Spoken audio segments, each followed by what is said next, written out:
All right, let's see if the audio is working or if I'm chipmunking. Also, apologies that my little curtain fell back here, and we're also in potato mode still because I haven't gone back to my storage unit and I haven't shaved. And I just realized I forgot to actually put on the shirt for today, so hang on a bit. I actually have the shirt over here. Let me find. This one's better. I forgot about this part. All right, let's crypto barons this up. There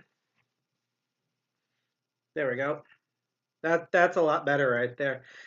See, going to what do you call it? The Polkadot decoded. Now I have a bunch of actual like cryptocurrency type of shirts to rep from places that I like. I might adjust this later because there'll definitely be a break. Let me just check the audio here. Perfect. I mean, this is as good as we can get so far. So, why do we always do this? Okay, this will always kill me. Here we go. We are not the master of unlocking. We are not that. We are the crypto of barons that shall be now moved to the corner and then expanded on. There we go. So as I rep the Moonbeam shirt, let's get into our opening here. Hi, welcome everyone. Again, sorry for potato mode and a bunch of other stuff. I normally have the higher quality camera, but it's currently in my storage unit and I haven't had time to get there because I've been working, unfortunately real life stuff. But welcome to the DCG 201 live stream. Who am I and what is this channel if you're first time here? I am Sidepocket. That's how most people refer to me on the interwebs. I am one of the two co-founders of DCG 201. Let me just raise the mic volume a bit. That used to be referred to as DEF CON 201 or DC 201. We are one of the many, many, many awesome DEF CON groups across the United States, around the world. The 201 stands for our area code, in which we are the New Jersey group, specifically in Jersey City, New Jersey. We normally meet the third Friday every month, but honestly, I needed more time for things. I'm actually happy that I did this. We delayed our physical meetup until this Friday, which to let me double check because I can't brain today. That's this Friday on August the 26th. And then hopefully on August the 27th, we're going to be doing a virtual live stream that will have some really cool content to show off. There's things I want to show off and other people want to show off. It's going to be really neat. If you want to know more about us, again, unfortunately, we're just going crazy with our website right now. So I redirect you over to our Medium blog. That's at defcon201.medium.com. We're going to take a look at that at the moment, where you can find our latest updated information. We are also all over social of the medias. I think our two most popular ones are Twitter at defcon201nj. DEFCON 201 NJ, and Instagram at DEFCON 201. But we're also on the hostducks.social instance of Mastodon. We're on PeerTube. We're on YouTube. We're on ThatTube. We're on the Fallopian Tubes. That's what we're actually going to be raising funds for in a bit. We're on minds.com, we're on GitHub, we're on all sorts of different places. I'm now posting in chat a link tree address that lists all the different ways currently you can contact and interact with us publicly on the interwebs via social media. Finally, to wrap up kind of our spiel here, we are streaming on multiple platforms. So if you haven't yet and you are interested in this content and you want to get alerts for when we go live and, just want to stay in and be part of the cool kids or the uncool kids or however you classify it, you can like, share, and subscribe completely for free on Twitch Live and YouTube. That's our main platforms. When you do, we get a notification and we cheer everyone on. I'm actually double checking to make sure that those notifications are turned on and activated. Yes, they are. Awesome. And what was I getting to here? But we're also streaming on a bunch of other platforms, including the awesome Diode.zone, which is a amazing tech and hacker-oriented PeerTube instance. And because you can also access us, by the way, through Tor, through a weird kind of version of Atlas Twitter. You can check the link stream for. And we're also streaming on Facebook, which, first of all, my condolences if you're still stuck on Facebook like I am. Unfortunately, it's like what they say in the Bible. You have to go out and go to where the people are. And unfortunately, people are still stuck on Facebook, soon to be the metaverse where everyone is as lizard dead-eyed as Mark Zuckerberg. If you are on Facebook and you want to chat with us, you have to kind of hack the chat in order to make it work. Don't hack the actual chat. I just sent the link where you can communicate directly with us if you are on the Face of Bricks. Finally, because today's going to be a pretty meaty live stream, even if we don't actually run code today, even though I want to, we have been for the past month and a half now, and it's originally going to end in August, but we're just trying to raise funds for the National Abortion Federation charity drive. I just put the link for Tiltify in the chat below. If you want to donate, you can also scan that QR code on your phone. I promise it won't malicious tab your phone. It's an actual legit QR code because of the organization we're using called Tiltify, which handles the money and the transactions, not us. And or if you are on Twitch, you can scroll below and we have a widget right there for you to directly donate. We're doing this because obviously SCOTUS, aka the United States Supreme Court, as we're going to kind of go over today with a bunch of legal stuff that's been happening recently, decided that all people with uteruses have no rights anymore. And they're using this, as we're going to see in a bit, to chip away at a bunch of different privacy rights in general, even if you don't have a uterus. So it's really bad. There's a lot of amazing organizations. If you want to donate to whoever to help out, please do. But we're trying to donate. Our goal was $400 for the National Abortion Federation, which is basically like the EFF of not just abortion stuff, because I know abortion is a scary word, but just reproductive rights for, well, obviously for women and people with uteruses, but both sexes or all sexes in general.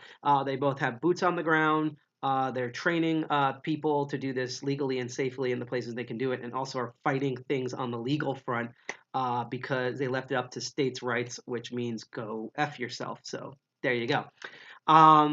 We said for 400, but even if we're still stuck at $30, which, by the way, thank you for Anthony for donating $20, which is still our top donation, and soon up above it's going to cycle to the other person that donated. Even if we're still stuck at $30, and let's say you donate like $1 or $5 or $10, and we hit our deadline, all the money that's donated is still going to go to the charity organization. So we're just trying to do a pie in the sky sort of thing. And we're all supposed to be live streaming a lot more, which unfortunately didn't happen. Again, you can click the link in chat if you want to donate. You can scan the QR code if you're stuck on your phones, or if you're on Twitch, you can scroll and check the widget below. Lastly, before I get into what this show is and what we're going to be talking about, because that's why I'm speeding through this, because it's going to be a lot. I like a lively chat. If you have any questions about what I'm talking about, any cryptocurrency questions, blockchain questions, coding questions, even though I'm not the best coder on the planet ever, questions about my crazy hair, why does it look like I live in the liminal spaces meme, things like that, or what's those sounds, which I'll answer right here. The sounds that you hear are the lovely people who are currently hosting me until I find a new place, and there are kids downstairs, plus their friends, and also the animals. And either everyone down there is physically under 10 or mentally under 10. So if you hear craziness in the background, don't panic. It's just the crazy people below. Just describing that. But if you have any questions, please free to ask me in chat, unless it's an obvious troll, because obvious trolls are just dumb. I lived through the era of like E-Bombs World and crap like that, and Rotten.com. So if you're lame, I'm just going to boot you off. But if you just want to absorb the information, which we're going to go over a lot today, then as I always say in every episode that we cover on any of the shows, keep lurking and keep learning. So, what is this show? Well, in addition to live streaming, our meetups, and cool specials, and trust me, we're going to be getting to a lot of those starting next month in about a week and a half as I check my non-existent wristwatch because I'm broke. I have 2 live stream shows that I try to be regular with, but this month has been all bleh, hence all the, especially with the Hacker Summer Camp, just killed everything again for me schedule-wise. Previously, a couple days ago, you saw my Master of Unlocking show where I teach people how to pick locks and physical security. This is Crypto Barons, the other show where I talk about cryptocurrency and blockchain technologies as technologies. I'm sick and tired when you look up stuff, all you see is snake oil salesmen, a bearish market, and buy the dip, and all this like wannabe Elon Musk, which is dumb because even Elon Musk himself is a wannabe Elon Musk. It's just awful snake oil shit. And nothing about what actually interests me, which is what sort of technology do these different coins use? How do they work? Do they have an open source repo? They should. If we do, can we look at the code? What math are they doing that's kind of interesting? What weird implementations are they doing? Do they have a wallet? Can we run it? Do they have a test network? Can we run it? That's the type of show we're into. We're the actual like peek behind the curtain how things actually work to the best of, well, mainly my ability, but I like to think we share this art ability. Also, this stream's not sponsored by Subway. I'm just thirsty as F. I don't know why I'm self-censoring today. Maybe it's just because I was dealing with the kids down there, which, that's main reason why we're streaming late, because I was dealing with the kids down there. But meaning I locked them into a dungeon. Uh, kind of. That's a half truth. But yeah. So what are we looking into today? Well, besides the fact that Bitcoin and other major cryptocurrency coins are crashing yet again, probably part of the reason why they're crashing is because, oh, there was this thing that happened with the United States called Tornado Cash. And similar how we covered the absolute insanity of the Terra Luna debacle, which, once again, the protocol they were using, we were going to look at for a future episode, and then all of that BS happened. Today, where we're going to look at a topic that I've had on my bucket list forever, which is cryptocurrency mixers. What they do, how they're used, how they're abused, how to create one. And unfortunately, I was going to originally highlight Tornado Cash back when it was a thing. And then all this crazy stuff happened. So for all of you who just hear about Tornado Cash and violating my rights and freedom of speech and like terrible U.S. libertarian bullshit, I'm going to explain it all to the best of my ability because it's even crazy for me. And things are changing all the time. Things might even update as we're streaming. We're going to find out. So without further ado, let's go directly and look at what we have here. Let me just make sure we're on the right tab. Here we go. Computer. Okay, so no video should start auto playing for once. Thank God. All right, so we're in browser mode, and because of that, because we're using the crappy camera, I have to actually tip the camera up. So this is great because most of the stuff's going to be on the screen over there, so I can just be like some like YouTube video that you're playing through your Wii circa 2006. No, sorry, 2009 or 10. And you can focus on the actual mostly high-res shit over here.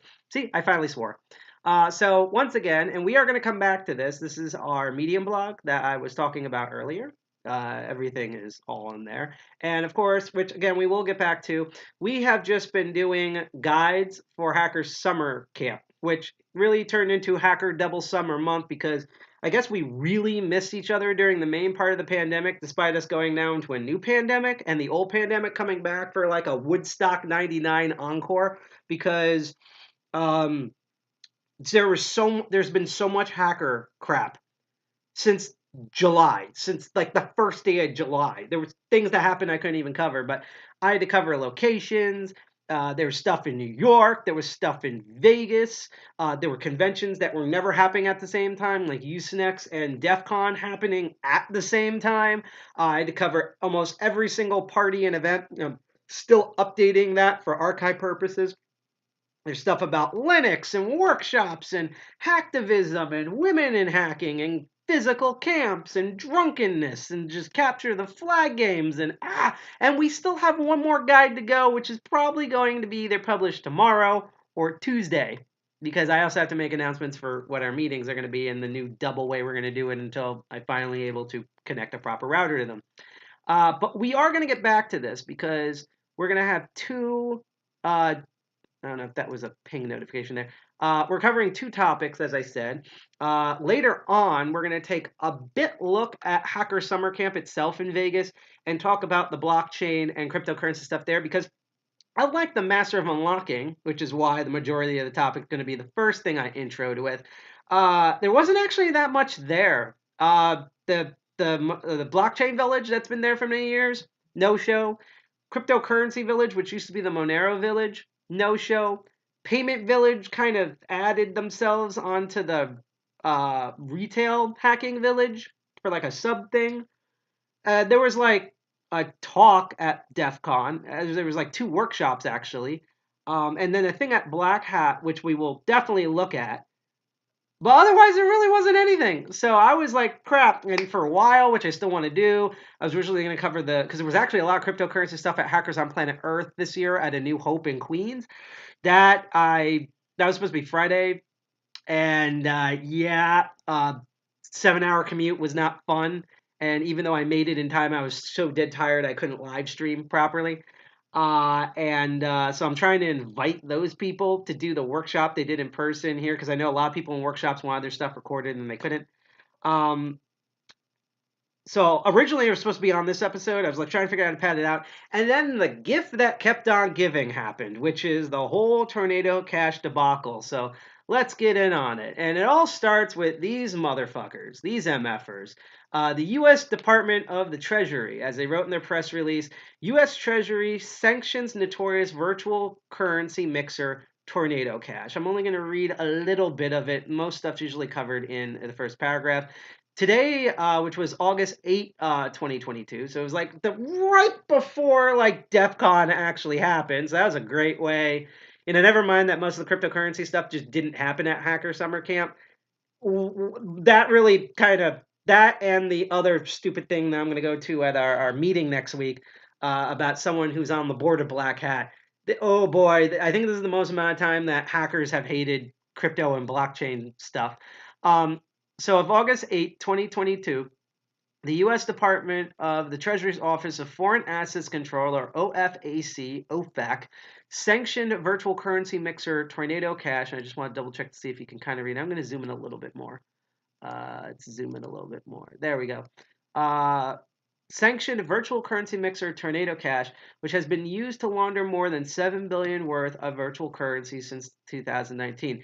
I'm going to stop them there because that's they did sanction them, but that 7 billion number they kind of half pulled out of their ass. It's like a half turn.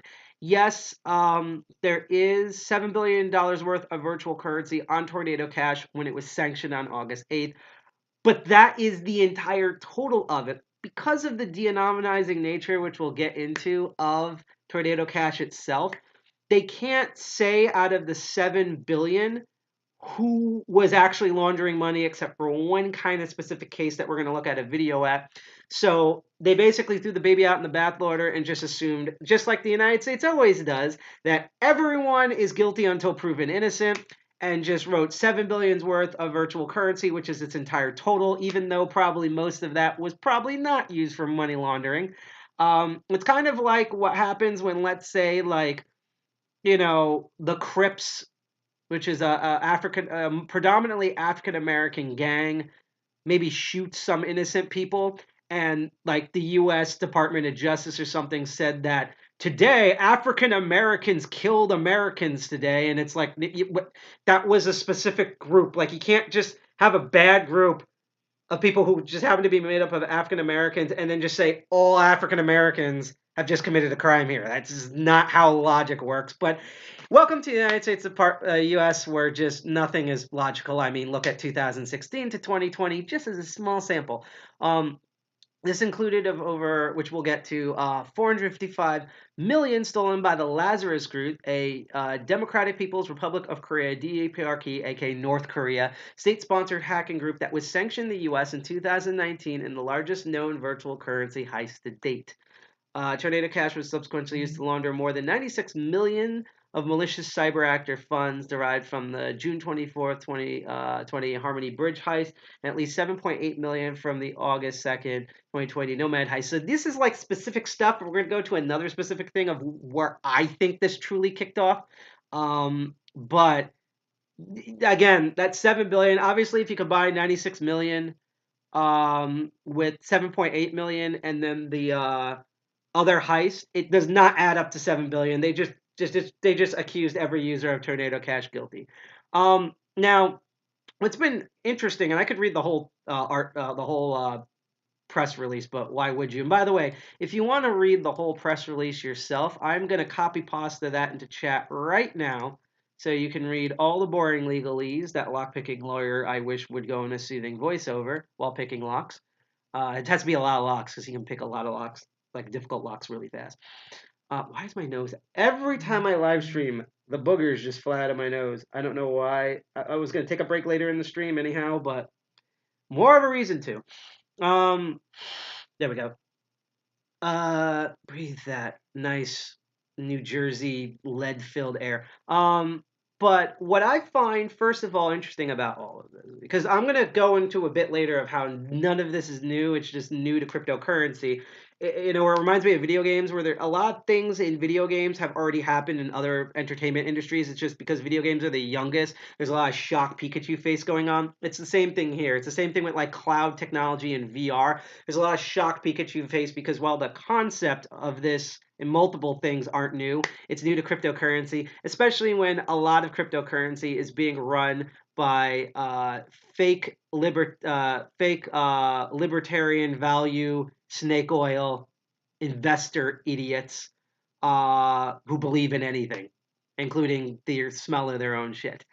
Um, but what I find fascinating is everyone acts like the United States Treasury came out of nowhere with this. That like everything was fine, and then they just went, no fun allowed, and just killed this whole thing. When in fact, if you had been paying attention to news in general, particularly this year, there was a lot of things that led up to this.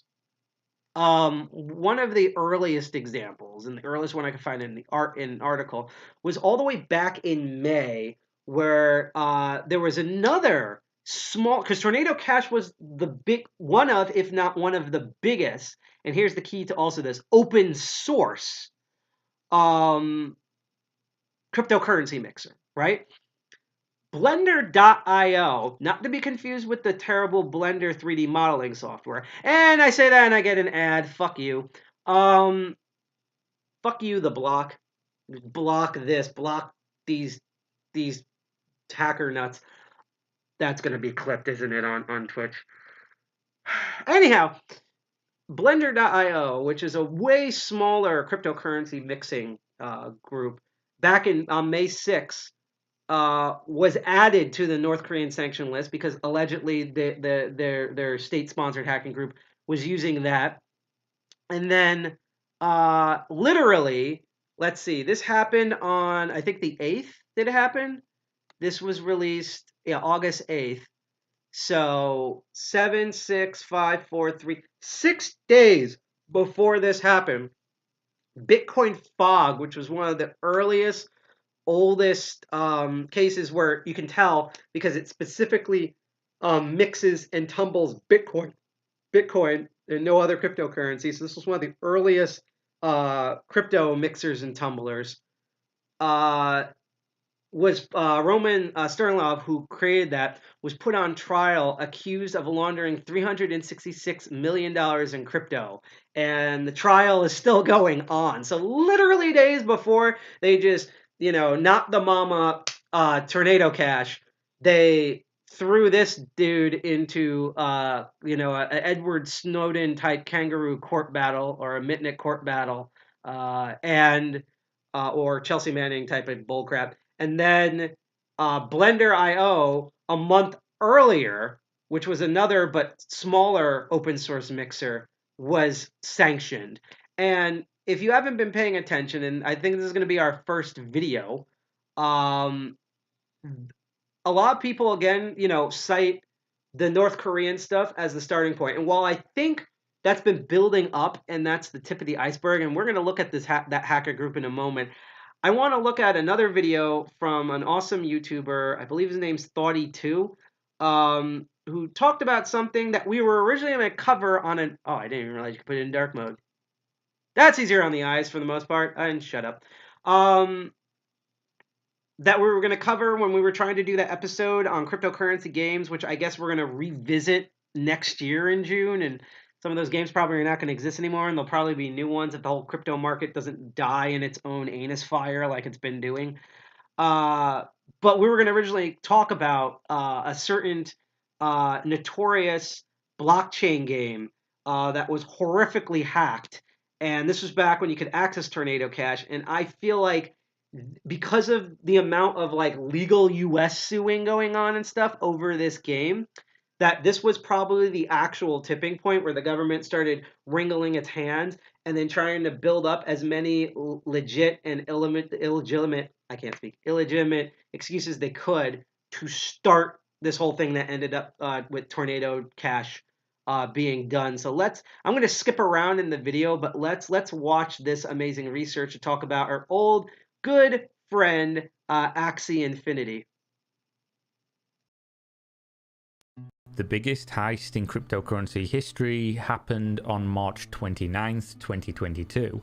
Over $600 million drained from the Ronin Bridge. Now, what would be a reasonable time frame to notice you just lost $600 million? $600 million that wasn't yours, it didn't belong to you, but instead your customers. I'd say a couple of hours would be reasonable, right? Well, the intro to this video is actually a lie. The biggest heist in cryptocurrency history didn't happen on March 29th. That is when it was reported. It actually happened 6 days earlier on March 23rd, and nobody noticed. So, what is the Ronin Bridge? How did this hack occur? Who was affected? And what will happen to these $600 million of ill-gotten gains? First, we must introduce the reason that Ronin exists. Axie Infinity, the largest play-to-earn cryptocurrency NFT game in existence. Axie Infinity allows users to purchase NFTs, build a team with those, and do battle with NPCs or players alike, including a breeding system and a ranked ladder that rewards players with cryptocurrency which they can then sell to make real money. The better you are at the game, the more cryptocurrency you're going to earn daily from playing. Axie Infinity has been in the headlines since the release for what many would call an evil pyramid scheme that exploits the poor. On the one hand, they've shown the ability for people in less economically developed countries to make a living from playing a video game.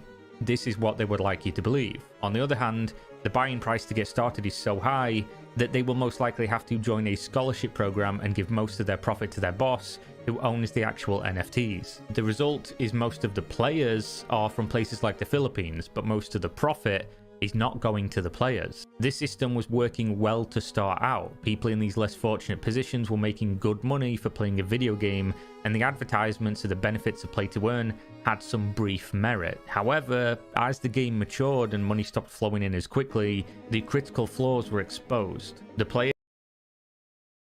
So this is where I'm going to kind of skip over to the hack and the specific part where of something very familiar is going to come up, which is why I think this is probably the true tipping point, where like probably while they were building up dirt on the North Korean hacker group, the Lazarus group, can't speak, the Lazarus group, that this was probably because of the absolute shitfall that happened here is probably the reason why this stuff got noticed and it just snowballed completely out of control. So let's skip around a bit. And let's try to find it. It should be around here. This is going to also cover a topic that we talked about way back 2 years ago when we covered the episode about hacks and scams. So let's watch it. And if it skips around, that's not your browser. That's me skipping the video. So let's see how this hack happened and how it relates to what's happening now. And the other 5 are controlled by third parties. This is done to maintain decentralization, so no one party has control over the whole network and should, in theory, prevent what is referred to as a 51% attack, which entails a single entity controlling just over half the network themselves and thus giving them the keys to the car. Should anyone ever control 51% of a protocol, they are then capable of doing literally anything that they want with it. You can likely see exactly where I'm going with this information. In November 2021, which was the height of both the cryptocurrency market and the Axie Infinity hype train, Sky Mavis, the developers, were struggling to deal with the bottleneck of free transactions due to the sheer number of users pouring in the door. Sky Mavis asked the Axie Infinity DAO, the decentralized autonomous organization whom controlled one of the 5 third-party validator nodes, to essentially give over their control temporarily. This would allow for their own 4 validators to sign transactions without waiting for third parties to agree, as they now had 5 nodes out of the 9. There's no other way to explain this other than the fact that this was a bypass of their own security system, as it essentially gave Sky Mavis control over the entire network. However, the Axie DAO agreed to this and the bottleneck of transactions were cleared before the agreement ended in the next month of December. Unfortunately, the Axie developers didn't remove part of the code they added to facilitate this agreement when that agreement ended. The allow list part of the contract was intact, which is what the hacker used to drain the entire Ronin network treasury at a moment's notice. He gained access to the Sky Mavis 4 controlled nodes, and then the vulnerability they left in the contract to access the 5th, and thus had majority control of the network. In a single transaction, the hacker, now known on Etherscan simply as Ronin Bridge Exploiter, transferred himself 173,600 Ether, valued, as I write this right now, at $556 million. Though of course on the day it was worth more, and of course he also got away with $25 million USDC, which is a dollar-backed stablecoin. 1 USDC equals $1. This whole situation really shows how ridiculous this technology can be. Using that casino analogy again, this means that everyone who held any chips did so without knowing that the vault their money was held in was completely 100% empty. The chips they held were essentially now just plastic that had no underlying backing. They could look at their chips and say, I have X dollars value in my hand. However, when they tried to turn them into the cashier, they wouldn't be able to. The craziest part about all of this is because there is no checks and balances to see whether or not the cashier or the vault actually has money it's exchanging, they continued handing out chips. Which is by design that way. That's part of the decentralization, but he's kind of showing how you can use, how they say it's not a bug, but a feature. This is how you can use a feature and make it into a giant ass scary bug that will eat everything.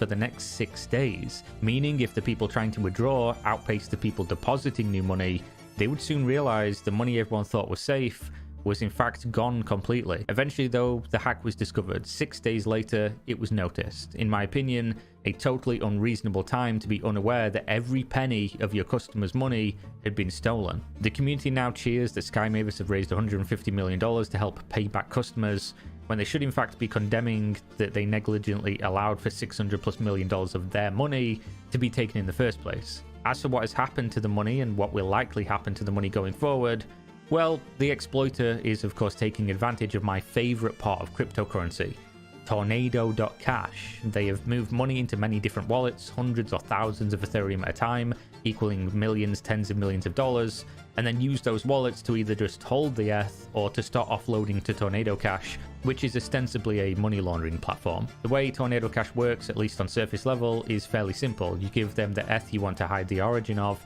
and they give you a receipt. You wait as long as you're comfortable with, and the longer the better, then you use your receipt to receive random quantities of ETH to whichever wallets you like on the other side.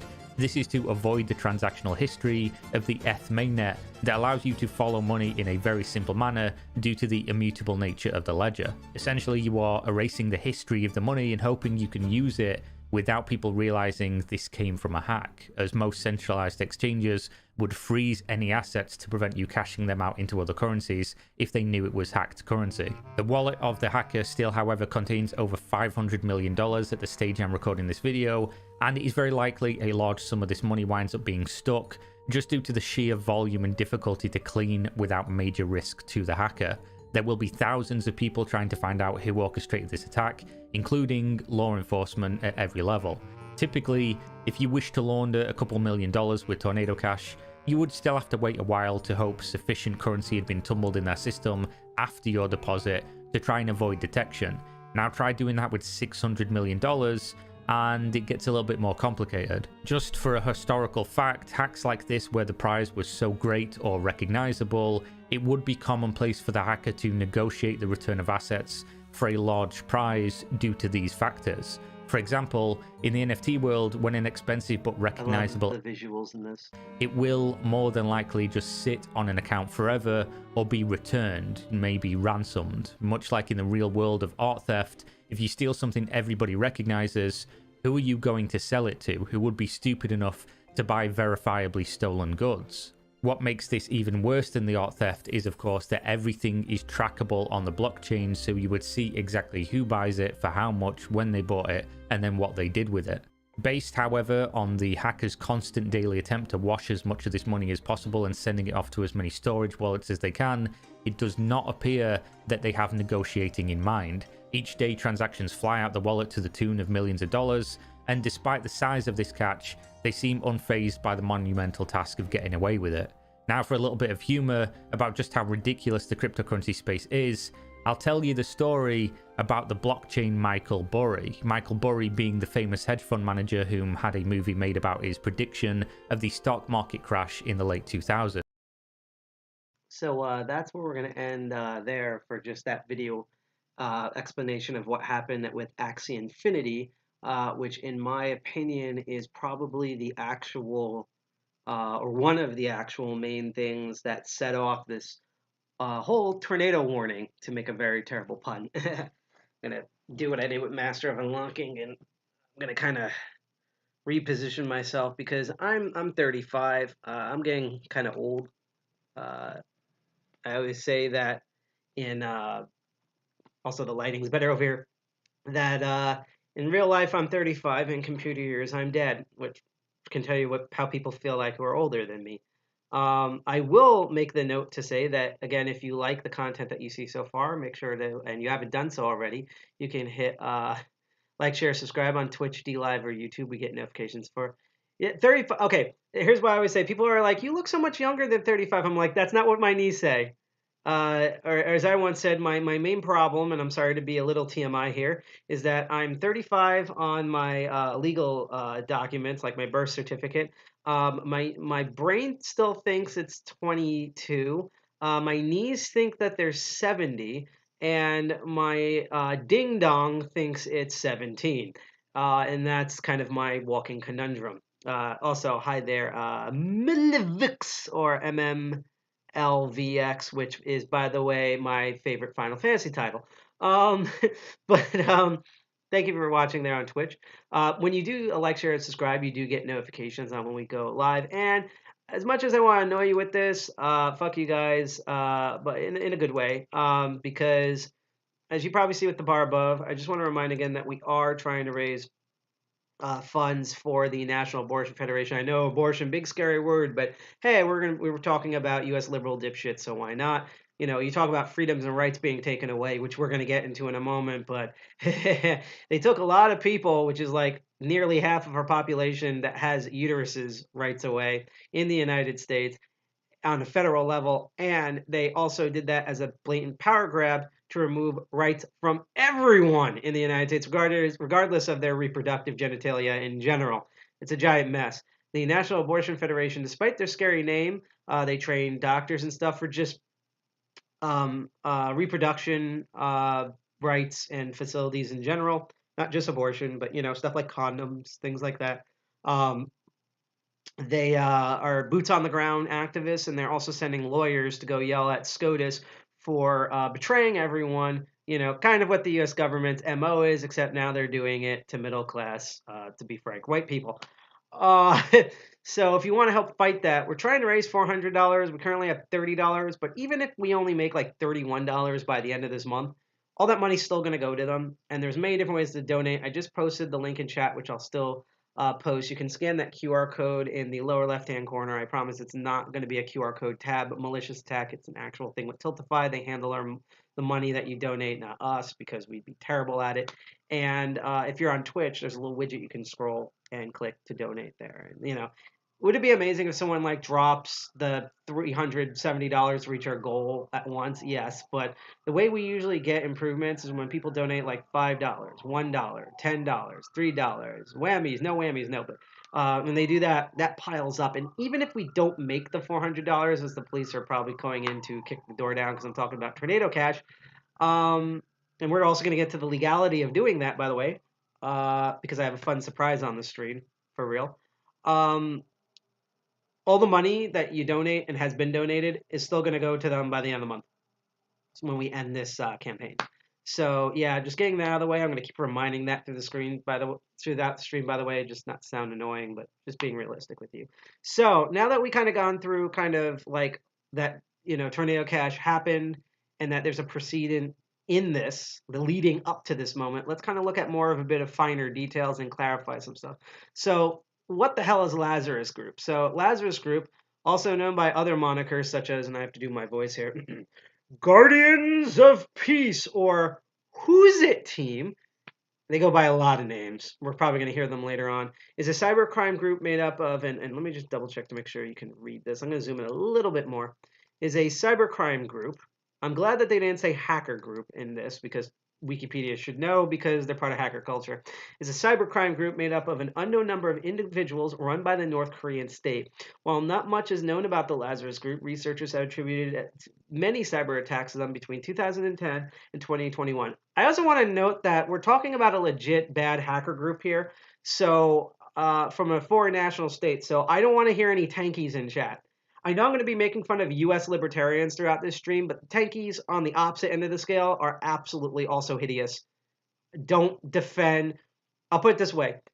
If you hate which you should, all the tyrannical stuff that the United States is doing, such as removing rights for people with uteruses and the right to financial privacy with Tornado Cash, your eyeballs would fall out just looking at North Korea.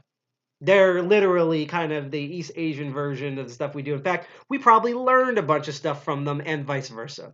Just putting that out there. So just no tankies, okay? Originally a criminal group, the group has now been designated as an advanced pen testing, advanced pen testing threat. Oh boy, advanced persistent threat. Due to its intended nature, threat, and wide array of methods when conducting an operation, names given by cybersecurity organizations, including Hidden Cobra, used by the United States intelligence community, refers malicious cyber activity used by North Korean government in general, and Zinc by Microsoft, which is funny because I have a zinc allergy, so it kind of affects me. According to Wikipedia, the Lazarus Group has strong links to North Korea. The United States Federal Bureau of Investigation, the FBI, says that the Lazarus Group is a North Korean state-sponsored hacking organization, according to North Korean defector Kim Kuk-sung, and I hope I pronounced that right. I am sorry, Mr. Kuk-sung, if I keep screwing up your name. I'm an American, born and raised speaking English, so I can't speak it. The unit is internally known in North Korea as 414 Liaison Office. It kind of sounds like how the UK people refer their prime minister by the location of the building. Anyhow, North Korea benefits from conducting cyber operations because it can present an asymmetrical threat with a small group of operators, especially in South Korea. And let's see here, FBI. This is apparently one of the hackers. Look at this handsome person here. This is wanted by the FBI, Park Jim-hyuk. Conspiracy to commit wire fraud, conspiracy to commit computer-related fraud. This doesn't sound like the intro to the movie Hackers where they list Dade, aka Zero Cool's, like, sanction when he's like a zygote on court, and they just, conspiracy to commit wire fraud, conspiracy to commit computer-related fraud, conspiracy to stick his dick in a payphone, and by the way, amazing.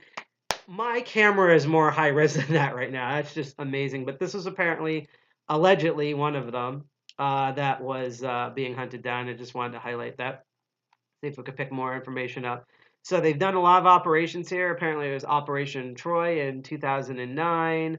2013, the South Korean cyber attack, Operation Dark Soul. Ooh, oh man, talk about bad Dark Souls, boss. What could be worse than the final boss being Lazarus Group? The Sony Pictures hack, which I don't have it here, but I wish I didn't realize that was them because I have a shirt about that hack where basically, literally for an entire month, Hollywood endorsed privacy. I was like one of the weirdest moments of my life right there, to be honest. We have the Operation Blockbuster in 2016, the Bangladesh Bank cipher heist, the WannaCry ransomware attack. So you've heard them, but you haven't heard of them, which sounds like a covert hacker group. They did a bunch of cryptocurrency-related hacks with CoinLink. There's some attacks in 2019. They attacked pharmaceutical companies, apparently, during the pandemic. The Axie Infinity hack that we just covered. And now they're on the U.S. sanction list. They apparently, allegedly, they have two units. One's called Blue Nor Off, which sounds like a Microsoft fucking Windows Defender application. It's apparently also referred to as ATP 38 and Stardust Crawlimica, which is probably my favorite book written by William Gibson.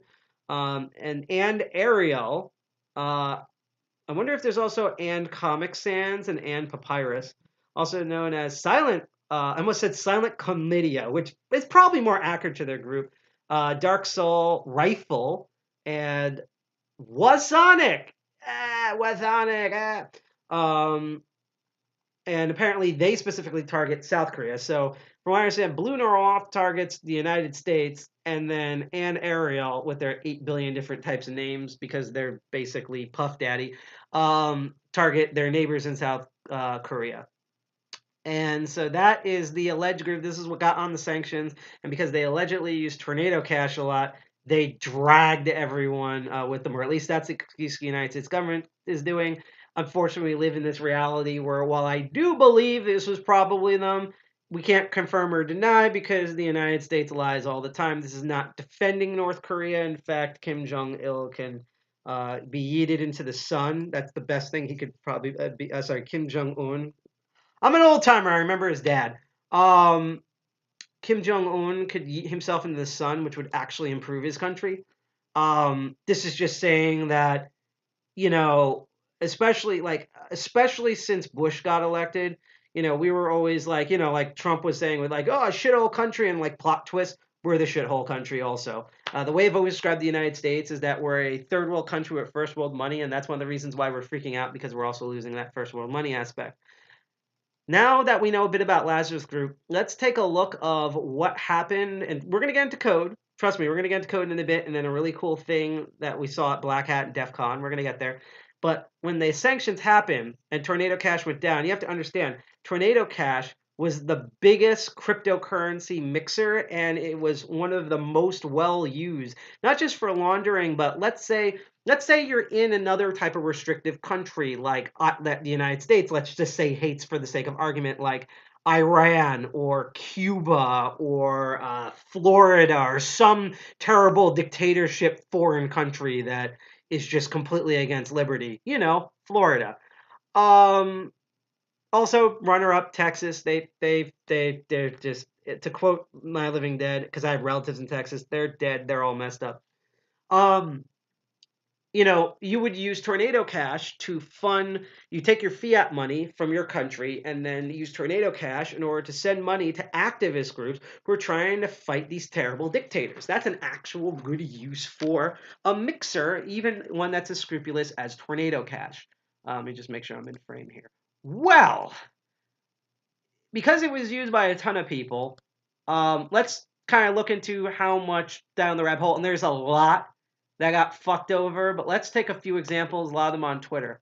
So 0xdev0, and I will copy pasta his tweet directly into the chat here, wrote, it's happening.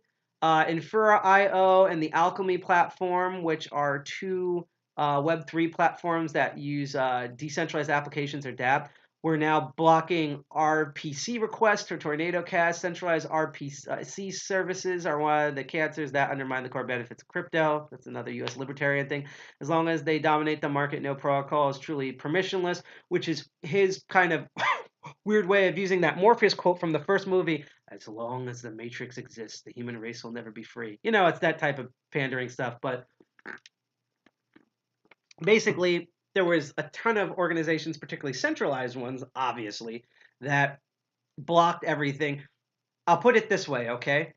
I will never forget when crypto bros were ignoring Sesta Fosta. I don't have it on the screen right now, but Sesta Fosta is two sort of laws that was the most successful bipartisan thing that has ever been passed by the United States government. That basically told websites, hey, if you're not going to censor people's naughty bits and kick out sex workers, we're going to punish you in order to punish them. And that's why when you load a picture of a sandwich you ate, it somehow thinks that the pickles are titties and then bans your Instagram account.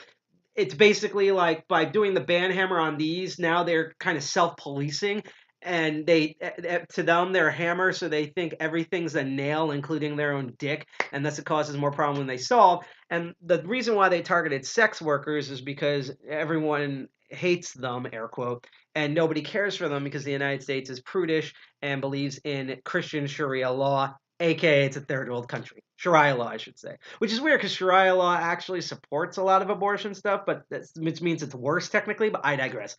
Um, but what I mean by this, right? Long story short, I saw a lot of people. There were people in cryptocurrency, both investors and people on the tech side, that were freaking out about Sesta, and they were saying the same things that we were under DCG 201, which is that they're targeting a group that nobody defends or cares for, and they're using this as a testing ground in order to push more draconian crap like the SCOTUS ruling. And what was so funny and fascinating was a lot of these US libertarian crypto bros, because they never heard that poem that was famous by World War II about people coming for groups, and then by the time they came for them, no offend them, were like, that's the thing. That's like titties and stuff. They took a risk, and I'm a virgin, even though I'm a lady and I have this voice. So, like, I hate, when people get laid because I don't get laid because I'm a crypto bro. So, like, haha, fuck sex workers. I'm instead making billions of dollars when they have to open their legs to get money. And they ignored all of that. And now the same thing is happening to them. Again, it's fucking dominoes, people. Okay, it's not a conspiracy theory, for real. This isn't. This verifiably isn't. So what's hilarious is that this is a similar tactic. They, instead of punishing Tornado Cash, what happened was is that they punished everyone involved in Tornado Cash. They punished any centralized cryptocurrency companies that were involved, like Coinbase, Infura, Alchemy Platform, Binance. They are sanctioning, and by sanctioning this hacker group that used the service, so they're not even directly even punishing these other services attached to Tornado Cash. They're punishing the group that ate the rat that ate the malt that laid the house that Jack built. Hi, G.I. Jack, by the way, if you're watching. But what I mean by this is that I'm sorry for saying too much. I'm trying to reduce that. Where was I going with the plot? Let me take a sip break, because I was like Alex Joning myself right there. Although unlike Alex Jones, I actually say things that are true and don't try to distort history here. But so by punishing this North Korean hacker group that was allegedly en masse using this service, and thus punishing everything around it, they're punishing all the decentralized application groups that are working on this. They punish GitHub, which is why, and we're going to look at that in a moment, you can't find the repo on GitHub anymore, even though it was hosted there. They made this big announcement earlier in the month that it's open source, now anyone can host it, and then this happened. They're punishing everyone around it in order to punish Tornado Cash particularly. Okay? And this is exactly how Sesta Fosta was written, and now is going to be rewritten to be made worse. This is also how the SCOTUS sort of made their ruling with their bullshit logic. We're going to be seeing this a lot, where instead of punishing you directly, they're going to punish other things, It's just going to be awful. So if you're a group and you think you can ignore this because you're not affected, Skeletor jokes on you on into that shit. They're going to go after you. In fact, the whole goal is that they're going to go after you, okay? Regardless of your background. They want you, they want your data, they want profit from the data, and they want to tell you what they want to do. And they're going to either force your arm by suffering you around you. It's kind of like the what do you call it, the Scientology shunning method, or they're going to convince you that this is for your best interest when in fact it's the opposite. To show you how insidious Sesta Fosta is, right? You have Bernie Sanders, the supposed Fidel Castro of socialism in the United States, and he voted yes for those stupid laws that are now affecting, those templates are being used for cryptocurrency, for the abortion ruling, and is going to be used for everything else. He, the God's kid, said yes. That's how awful this is. So that's why we hate at DCG 201 being like, we told you so, but like you have to actually pay attention to this shit. This is not, like a who shot JFK QAnon crap. This is literally out of textbooks, KGB, CIA. It's all public now. This is like how things operate, okay? It's been going on for years, and it's happening again because we never learn. Humanity just never learns. We're like that monkey that like touches its butthole and sniffs its fingers and falls over in shock that their butthole smells. That's our species. But that was one thing that happened. So you can see all the other applications are being affected by this. And now we're gonna go over to this tweet. Uh, cool. Thank you, Privacy Tech Tips. Do we follow your thing? We should. If we haven't followed you on YouTube, and by the way, you can also subscribe to us and follow us on YouTube for free. And if you follow us on YouTube, make sure you click that bell and notifications on, because YouTube is poorly programmed and they hate their tubers, even though that makes up their stuff. Yes, all data it can be weaponized, and the kind of the day and age it in, all of it is weaponized, and it's also for profit. So that's a very good point right there. But let's go over to this other tweet here before I start fully Alexing Jones. Been accumulate so depression BTC, which especially the way it's dipping now, you're definitely there for a depression. And I'm seeing Kiwi Farms, so I'm trying to distract myself. Been accumulating a pretty big list of major CT users, Ethereum addresses, and their .ens official addresses. I'm gonna post this thread. So this is fascinating when I'm talking about how so many people use Tornado Cash and other mixers and tumblers like Tornado Cash, right? There were a lot of names that were uncovered, and here's some of the a picture of some of the addresses that I could zoom in. And allegedly, there was a bunch of mainstream U.S. celebrities. I know one of them is apparently Jimmy Kimmel, who used this. And, maybe they were doing skeevy stuff with it, but I'm kind of on the thing of like, that probably not, probably just didn't want anyone to find out that he experimented with crypto, in his basement, looking at naughty crypto pictures, NFTs, and just wanted to have that anonymity so that you didn't know famous Jimmy Kimmel from late night TV if you're not a millennial or a zillennial and you actually still watch fucking TV, was using this. So again, this is not, oh, it's just crazy, terrible hackers using this. Like, well-known, liked celebrities in the United States were using this for just normal fucking reasons, just in the same way someone would use a VPN, so that they wouldn't announce that freaking, I'm trying to think of someone I like Shigeru Miyamoto is looking at DeviantArt or something. It's just that. So that's why I highlighted that tweet. And then there was this tweet where people were just getting blocked everywhere. So by AVAV, I hope that's pronounced that, which is an open source non-custodial liquidity protocol. Wow, it's a lot of words, Sal. I'm shot tomatoes and balsamic vinegar. Balsac vinegar didn't fall on my face when I said that. Since someone sent me 1.0 Ethereum randomly from Tornado Cash. So here's another problem that happened, right? So, and let me copy pasta this tweet. So they are sanctioning this hacker group from North Korea that, I'm not going to contest that. But in turn, it's sanctioning anything involved with Tornado Cash, which means anything associated with Tornado Cash, you will now get blocked for by self-made censorship, right? For these organizations and developers. So there's a common tactic that it's unfortunately common, or more common than it used to be, that hackers and even nation state three-letter agencies around the world use with people they don't like, where instead of like installing ransomware or honeypotting your network or something crazy like that, what they simply do is they covertly break into your computer and they put something incriminating on the computer. For example, CP. If you don't know what CP is, I'm not saying this out loud because I don't want to get flagged. Don't type it in chat. Just look it up and then just delete your browser and then throw the computer in the trash. Not even for like curiosity reasons, because it's absolutely horrible, but just also for ethical reasons. Because no one should ever be involved or be interested in that ever. Right, former Freenode developers?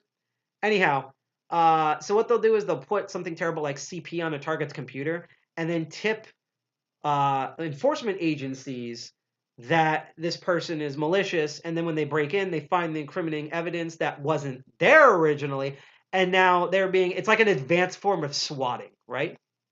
So this is what's been now going on in the cryptocurrency world, where while Tornado Cash was still running and as it was being sanctioned, whether this was premeditated or just, bored apes literally being bored apes in the literal sense, sent people Ethereum, no matter how much little, to anyone with an address, especially let's say they're targeted, like this bored ape idiot here. And just because they had that and it was traced back to Tornado Cash, even though they were just like, hey, cool, free ETH, boop, now they got all their accounts shit canned because of that. It's pretty fucking nuts, to be honest. It's like, holy crap. I'm just gonna send it again, just in case I didn't do it last time. So I just wanted to highlight those tweets to show how out of control everything got. And in fact, let me show you how it truly got out of control here. The most recent development is one of the Tornado Cash developers, Alexei Pertsev, which I probably also mispronounced, so I'm sorry, Mr. Alexei, if I fucked up your name, got arrested, his wife confirmed. Apparently, he was one of the developers for Tornado Cash. Again, open source project. They have the names of the people, or the usernames at least, of the people who worked on the project. These are not, as far as we know, covert hacker people. It's just like anyone else you see on GitHub. And this dude from Amsterdam, who helped code it and contribute it, was arrested due to the sanctions, because now I guess they believe that anything that involved, like we saw with the point ETH thing, you're just automatically an evil North Korean agent that doesn't like democracy and freedom, but it's okay if you attack the Capitol on Jan 6. It's like that type of bullcrap. So this is, and it's going to keep getting worse. This is on August 15th. We're like on the 21st now, and we're going to just keep finding out new things, and they're going to keep pushing this as far as it goes. It's just absolutely nuts. And it's nuts for multiple reasons here. Again, I'm against North Korea as a totalitarian state. I feel so sad for the North Korean people. I really don't think anyone should be nation state attacking. That's one of the worst things that have ever developed out of hackerdom, and it's sort of inevitability where we have literal hacker soldiers. And in fact, let me just make sure that Twitch is still streaming here, because we should be. I want to see if the chat's getting out. Yep, we're good. Oh, and this should actually be a good time before I transition into this other factoid here, that once again, we are trying to raise funds for the National Abortion Federation. Speaking of a group of people who've had their rights taken away in the United States, we're trying to hit $400 to help people with uteruses, as well as just protect privacy in general. These people do legal stuff in court, including challenging the Supreme Court. They have boots on the ground. Those are the people with signs, yelling in microphones. And they also, for states where it is legal and stuff, they help get funds and resources to train medical people. It's not even just abortions, because I know that's the big thing in the scary word, but just reproductive rights and procedures in general, such as free condoms, yay, and Plan B, because as I always say this, yay for Plan B, no for Objective C. So there you go. And if you want to donate $1 or $5, because that's how we often get to our goals, you can donate to the link I just posted in chat. There's a QR code to your lower left-hand side. We're about halfway, by the way, through this first topic. And if you're on Twitch, you can scroll down, and there's a little widget where you can donate without even having to leave the stream, without having to open into tab or anything. And it's all handled through Tiltify, which is a trusted third-party thing to prove that we are not hacksaws trying to scam you out of your money. This is a reputable organization that has for many years worked with online people to raise funds for great causes like this. So, and again, even if we only make, like, let's say $31 by the end of this month, every dollar of that $31 is going to go to the National Abortion Fund. So it's a net benefit. So why not donate? I will say, because I forgot for this show, again, this is Crypto Barons. Duh, that's the logo. So what if you are worried about fiat money, but you have a ton of crypto and you're more into crypto? There's also another organization called Medical Students for Choice, and they are kind of like that section of National Abortion Fund Federation, and they actually train doctors, nurses, and medical practitioners for safe abortion, for how to talk about sex to youngins and condoms and stuff. And the giving block, which we covered last December, which is like literally one of the few best things that have come out of cryptocurrency as a whole and blockchain technology. You can donate, even if you have terrible Axie Infinity love potions, you can donate many types of the big main coins, Bitcoin, Litecoin, Monero, ECT. Shocked ECT is. Maybe ECT is a coin, etc. I'll find out. But you can donate all the main coins, a ton of altcoins. You can, if you can't donate fiat money to National Abortion Federation, donate there and then show us the email receipts, and we'll also shout you out here. Also, when you do donate through Tiltify, we get the same widget as if you follow us on Twitch D Live or YouTube. Okay, but so let's keep going. It's weird on multiple reasons. First of all, it's kind of odd that they what do you call it? That they just fucking GitHub just killed the code repo, because as I scrounged up this article from when the EFF was celebrating its 25th anniversary, now it's celebrating its 30th, if I remember correctly. There was a major case that happened in 1996 where the ruling from that case, which was Bernstein Bernstein versus Department of Justice, or the Justice League, as we like to call them, with racist Batman and Aryan Superman. I'm sorry, I'm mixing up my shows. No, that's Zack Snyder's Justice League. Whatever. But Bernstein versus Department of Justice, EFF article here summarized that in 1996 during that case, the EFF represented Mr. Bernstein, who was a Berkeley mathematician, PhD student, who wanted to publish encryption algorithms he developed and the source code for the program to run that algorithm in a mathematical paper describing it. And the U.S. government was like, "We can't have information we can't see. You must be a Columbine Al Qaeda," because that was the worst thing back then. Actually, Al Qaeda wasn't even Satanist, mid 90s. Oh my God, you might be goth now. In the future, vote for Donald Trump because he'll steal all your money through the IRS and he'll convince you it's a good thing. Anyhow, this whole court case happened, and basically, EFF sued U.S. government on behalf of Bernstein, and the court ruled that export control laws on encryption violated Bernstein's First Amendment rights by publishing his constitutional protected speech, leading to regulatory charges that make it easier to publish encryption software online without approval of the U.S. government. And long story short, basically, actual source code, is technically and supposedly in practice, and had been since this ruling, freedom of speech. So you can poo-poo a use of code maliciously.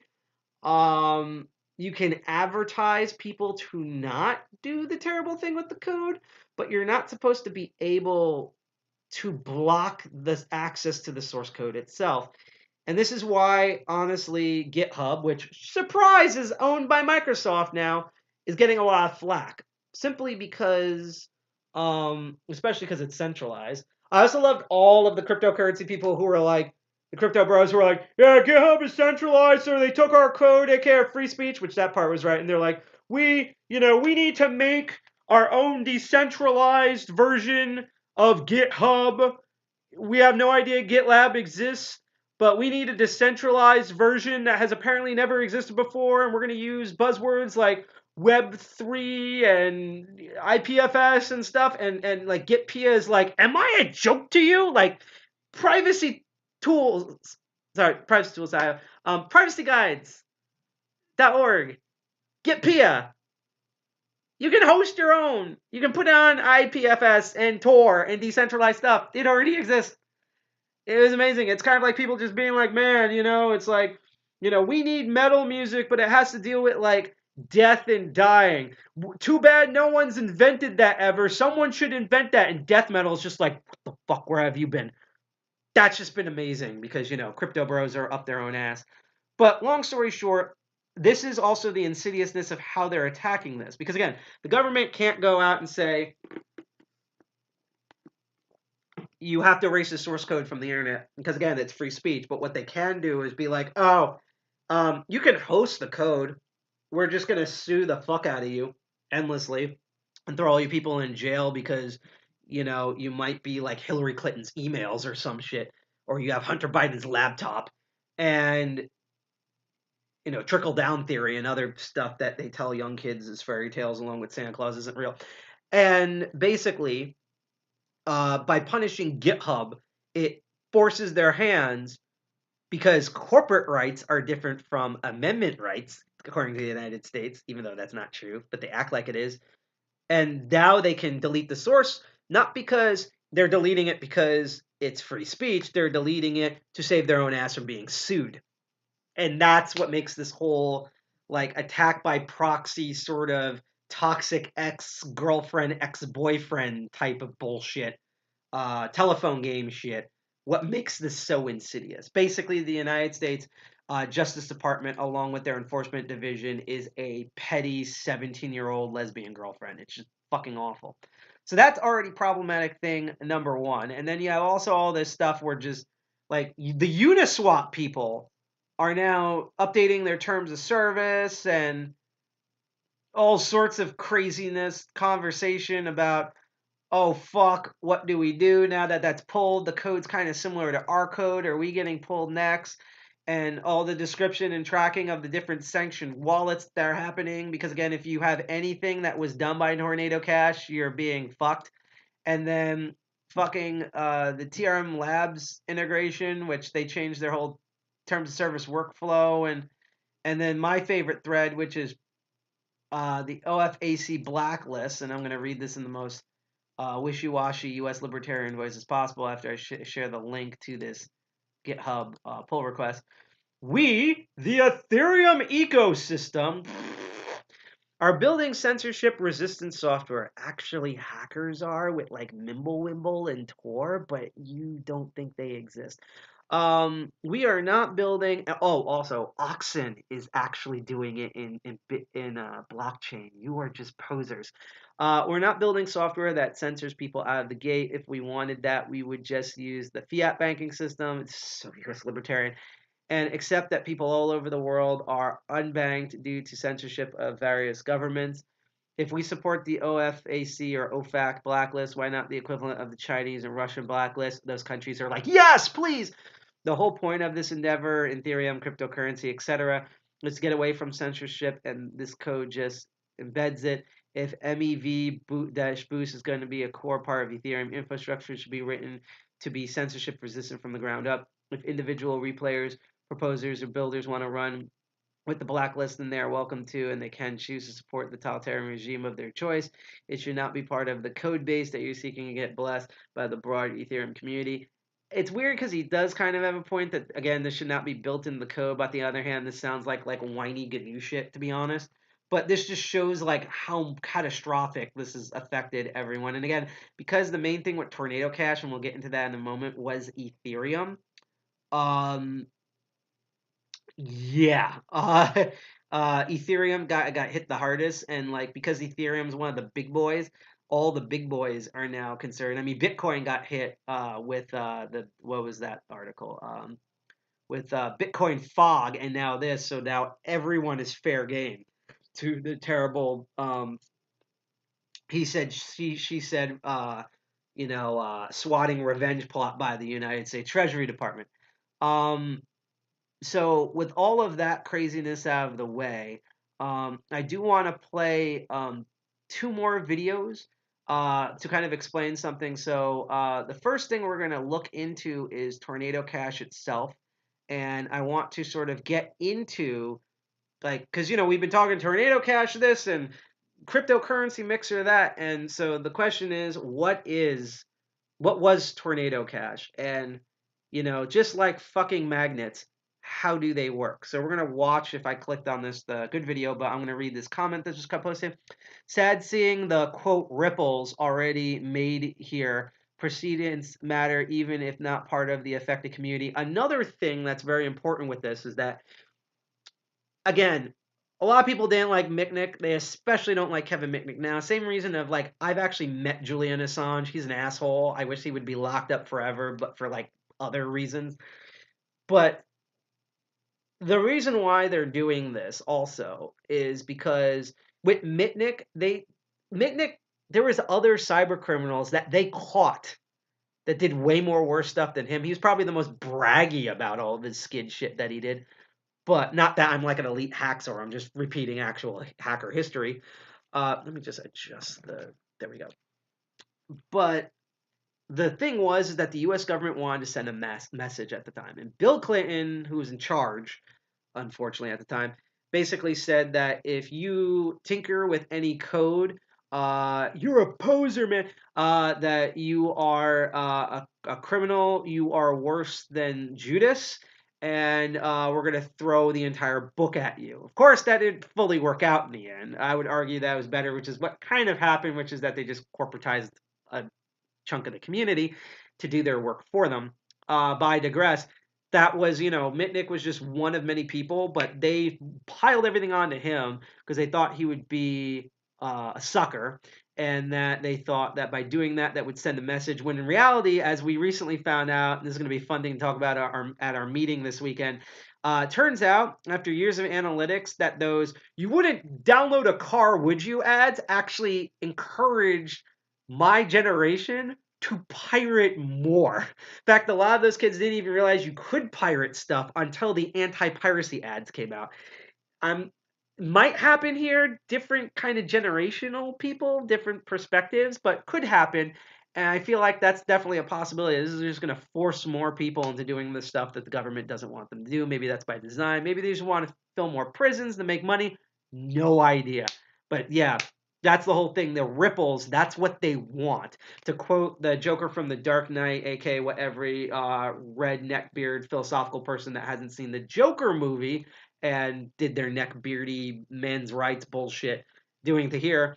It's not about the money, it's about the message. And for the US government, it's both the money and the message. So they're even worse than Heath Ledger's Joker. Great job, motherfuckers.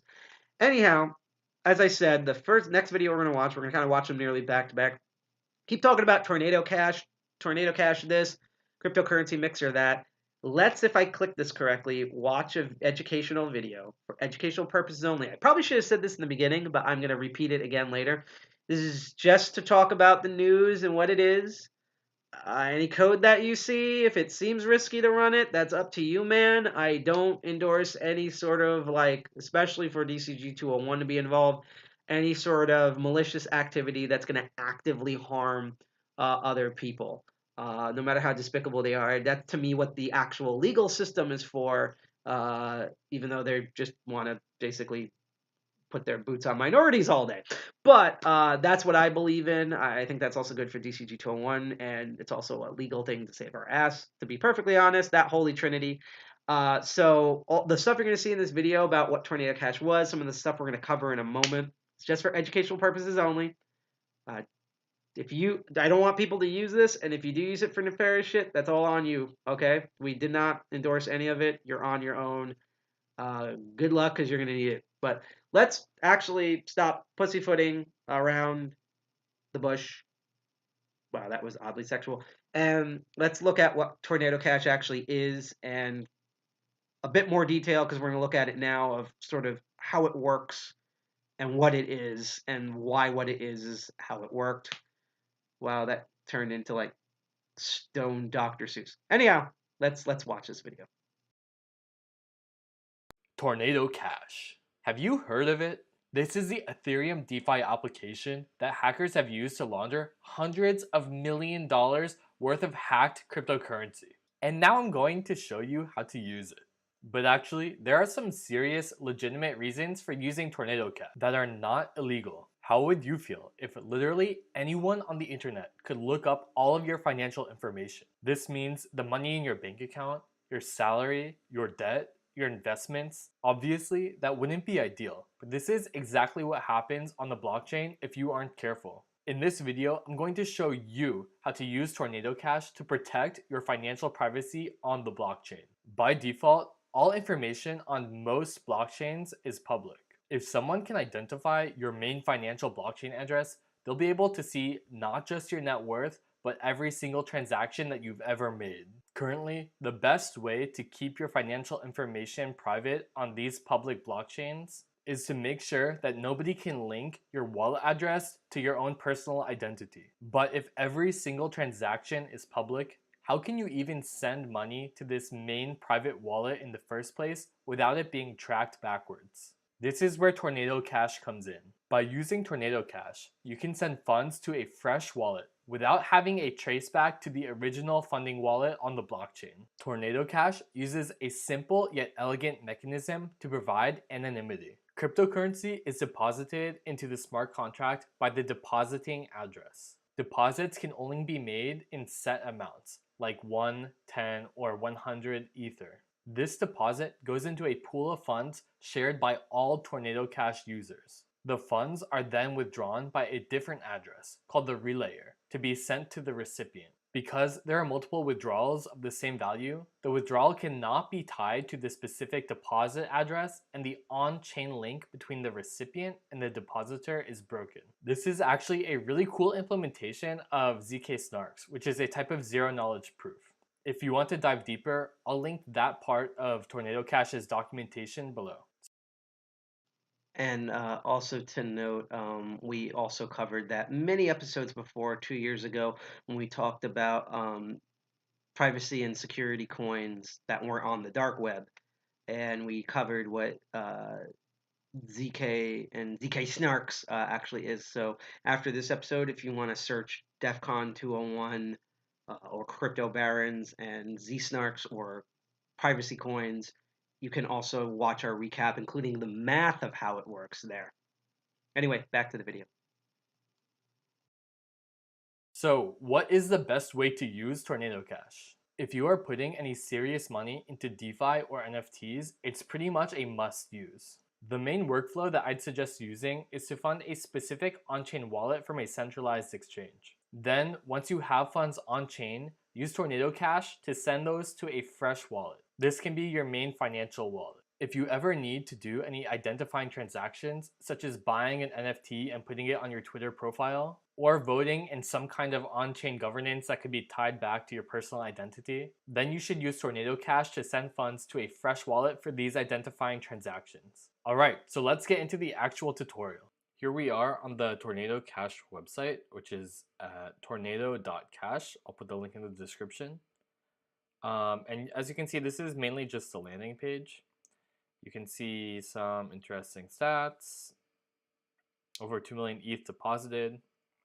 Okay, so the thing that you want to look at is right here are the UIs for interacting with Tornado Cash, and there are a few different ones. It's possible at some point that these would change, so just be aware of that, but you can find them here. And they have a IPFS link as well. But I'm going to just use this tornadocash.eth.link. So here we are in the actual UI, and we're connected to Polygon Network, which is where we're going to be doing the transfer. So the first thing that you're going to want to do is go ahead and make sure that your wallet is connected. So I'm going to open my MetaMask, and I'm going to connect this account that I'm currently on. So I have around 115 Matic in this account. I'm going to be sending 100 of that Matic into a fresh address that should be completely untraceable back to this address that I'm sending it from. The amounts of Matic that you can send are preset between 100, 1K, 10K, 100K. This protects the anonymity of the transaction. And on the Polygon network, you can only send Matic, but there are other options for other networks. And if you're curious, here are the networks that they have right now. It's most of the EVM compatible networks and the L2s. So the actual process is pretty simple. We're going to go to deposit, click on that. And so that should automatically download a .txt, a text file containing this secret note. This is like a private key in the sense that it's going to be able to allow you to withdraw your funds from Tornado Cash. I'm going to click to copy that, but when you're doing this, you really want to actually have it saved on a file because you're not going to be withdrawing right away. You're going to want to wait a few hours before you withdraw. So I backed up the note, and I'm going to send deposit and approve the transaction in my MetaMask. Okay, I'm going to approve that and pay the gas. Okay, looks like that went through. We can go ahead and look at Polygon scan to see the transaction. And so here's that transaction. As you can see, you can tell the from address that's interacting with the Tornado Cash smart contract. So going back to the UI, We're going to click withdraw, and this is the step where you're going to enter in your recipient address. So this next part is very important. If you want to have a good amount of privacy when you're sending to your next address, you really want to wait hours or even days. As you can see, my latest deposit was 1 minute ago here, and so if I deposited 1 minute and 5 minutes later initiated my withdrawal, it would be pretty obvious to anyone watching that that could be a connected account. But for the purpose of this tutorial, I'm not going to wait. I'm just going to go ahead and withdraw. So for this point, it's worth talking about the best practices for staying anonymous because there are a few things that are out of scope for this tutorial. The goal of this tutorial is to create a wallet address for your DeFi, your finances, or for NFTs that cannot be tracked easily by anyone else on the internet back to you. What this tutorial will not help you with is keeping you private from people with access to greater levels of information, like your internet service providers, whatever RPC endpoint you're using to interact with the blockchain, and just governments in general. If you're interested in learning more about deeper levels of anonymity, Tornado Cash has a guide that you can use that talks about hiding your IP address, clearing cookies, using a different RPC endpoint, etc. But like I said, that's out of scope for this tutorial, so let's just get on to the withdrawal. So here we will paste the text from the note that we generated on the deposit. So here we go. It was able to locate our funds. We have deposited 100 Matic 7 minutes ago. So like I said, this would be very easily trackable. So you really want to wait days, if not longer. So this is the point where we can actually choose the recipient of these funds. I'm actually going to put my own donation address for the channel so you guys can check out the Etherscan afterwards and see that these funds came from Tornado Cash. Also, shameless plug. Ooh, that did not age well. Remember, everything that was sent through Tornado Cash, they just assume you're a terrorist and killed your account. RIP this dude. He got bodied. I don't know if he got bodied, but I mean, you saw what happened to everyone else. So, you talk about something that did not age well, aged as well as a Bill Cosby joke. If you find the content useful and you want to send me a few bucks in Matic or Ethereum or something for a coffee, I'd really appreciate it. So here we can actually change the withdrawal settings. So the main thing that you can alter here is you can choose a different relayer, and each relayer will have their own fee. Most of them are 0.05, but there are a few 0.01. I don't have any specific advice on which relayer to pick, so I'm just going to go with the default. So as you can see, that relayer will get 0.05 Matic here because of the fee. So I'm going to go ahead and hit withdraw. So now it's generating the zero knowledge proof, which actually takes a little bit of time. Okay, so we've successfully generated the proof. Go ahead and hit confirm. And I got a transaction failed. The relayer could not send. So let's just try again and choose a different relayer. Okay, so I re-entered that info, and then I'm going to choose a different relayer. It's like Relayer IP2. status is okay, so let's go ahead and save that I2P. and hit withdraw. And now we're going to generate the proof again. Okay, proof has been generated again, hit confirm. So you may have noticed we didn't actually have to interact with our wallet or MetaMask for the withdrawal because it's the relayer that actually pays the gas and initiates the withdrawal. So this helps break the link between your own wallets and the wallet that you're sending the funds to. So let's go ahead and open up that transaction on Polygon Scan, and you can see that 99.9 Matic was sent to this wallet, the recipient address, and then a portion was sent to the relayer. But there's no sign on chain of any of the addresses that I actually used to send the funds. And actually opening up my wallet, I have the funds right here without ties back to the initial wallets that I used to initiate the transaction. There you have it. You now have the tools you need to keep your finances mostly private on the blockchain. Mostly private until the United States government decides to sanction a terrible hacker group against the platform that you relied on, which then all the other platforms self-censor on, and everything goes tits up. So that's basically how Tornado Cash operated. And as you can see here, back in July of this year, the classic version of it was made, the UI was made open source. And we're going to come back to this later because there's some interesting things. And the reason why I'm showing you that video is because, as I said, Tornado Cash got sanctioned. So Tornado is actually a dumb thing I have to do here. So just ignore the man behind the curtain here. Don't ask why I'm doing this. Just know I'm doing a really clever yet said hack here. Tornado Cash. And we're going to go visit it. And as you can see, nothing loads. It's like everything's dead. In fact, I wouldn't be surprised if like special agents start repelling stuff down here. So that's why I'm showing you the video of how it worked and how it exchanged. Basically, it tumbled your coins. It took your Ethereum and then managed to essentially purchase the same amount of Ethereum, burn those previous coins, and now you have these new coins that have nothing to do with the original address, but you have the same value back, and thus they are clean. We're going to get into that in a minute. But yeah, thanks to the sanctions, like it's not just that, oh, you can't even see the United States. Even if I put a VPN or Tor, this doesn't work. None of it works. And that freaking sucks because it's like, I wanted to cover this a while back. I just kind of spoiled the joke here, but I wanted to cover this a while back. We were going to go to the Tornado Cash website and we were going to actually do a transaction in order to show how a cryptocurrency tumbler worked. And it sucks. I mean, it makes me wish I did the episode earlier, like back in like June or in February or something. February is when I thought to cover cryptocurrency mixers for this year. Man, if only I had a time machine to see what to. Oh yeah, I forgot. Archive.org with the Wayback Machine exists. Which is why, if you aren't going to donate to the National Abortion Fund, which is the charity that we are currently running right now to help people who have uteruses get their rights back after SCOTUS took it away from them. And I'm going to post the donation, the fiat, I'm going to sneeze in a moment, the fiat donation link in the chat. And you can click after you follow, share, and subscribe to us on Twitch, DLive, YouTube, Facebook, all sorts of platforms.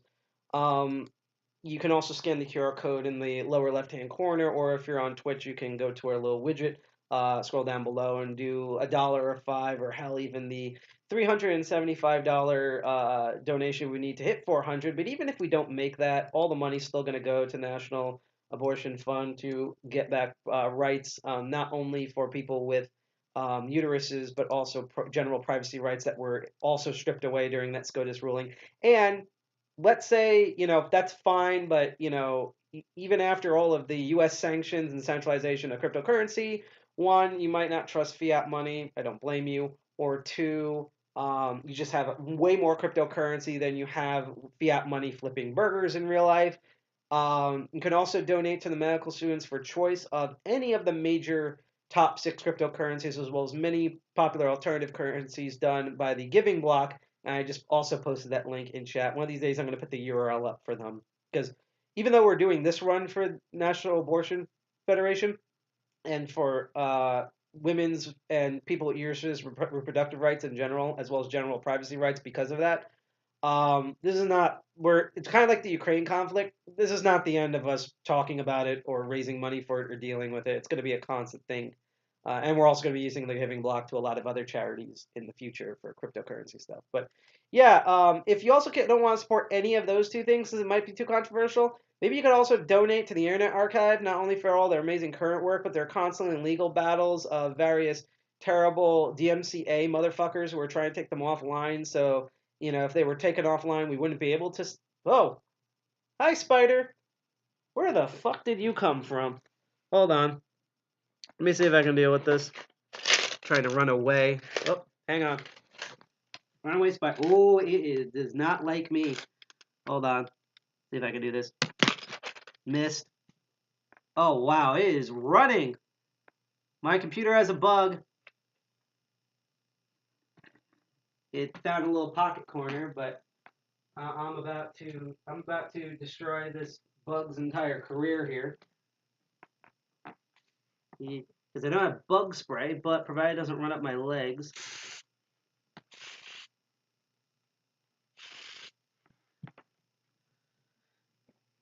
Now I got it disillusioned, and I solved my first bug bounty!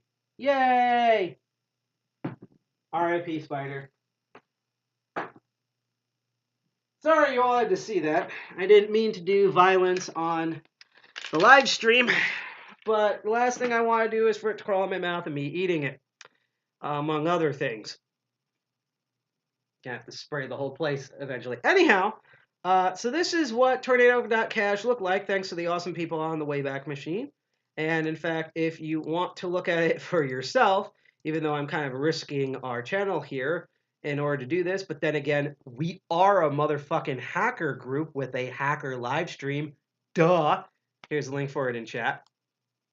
This entire episode is going to be me skirting as close to possible of us being raided by a three-letter agency. Trust me.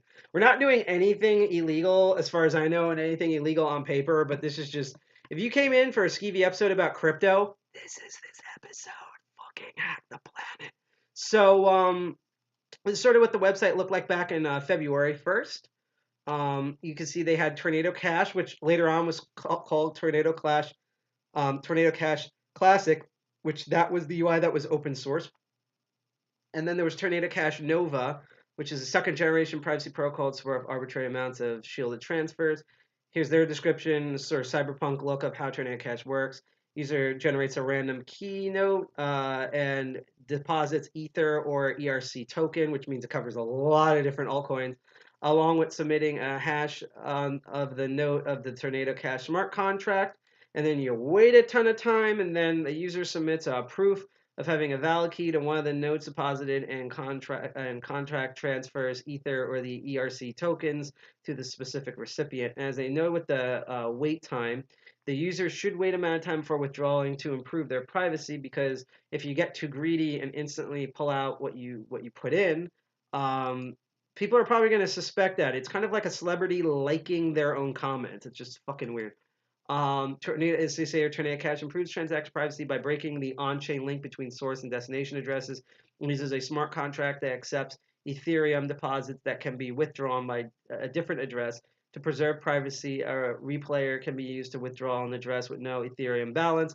Whenever Ethereum is withdrawn by the new address, there's no way to link the withdrawal to the deposit, ensuring complete privacy. And back in February 1st, they had over 2 million, almost 2.5 million Ethereum deposited.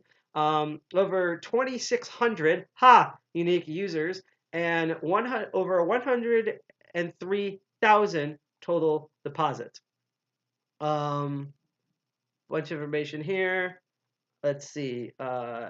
They do governments, anonymity mining. I like the warp pipe there. Compliance, trusted step ceremony, which they initiated back then, and the initiation for it. Let's read the frequently asked questions here that they had. Is it possible to compromise the protocol and find out information about depositors? No. Tornado Cash is a decentralized protocol based on zero-knowledge proofs. And let me actually attempt to zoom in just a bit more. There we go. That's some hackers 1995 shit.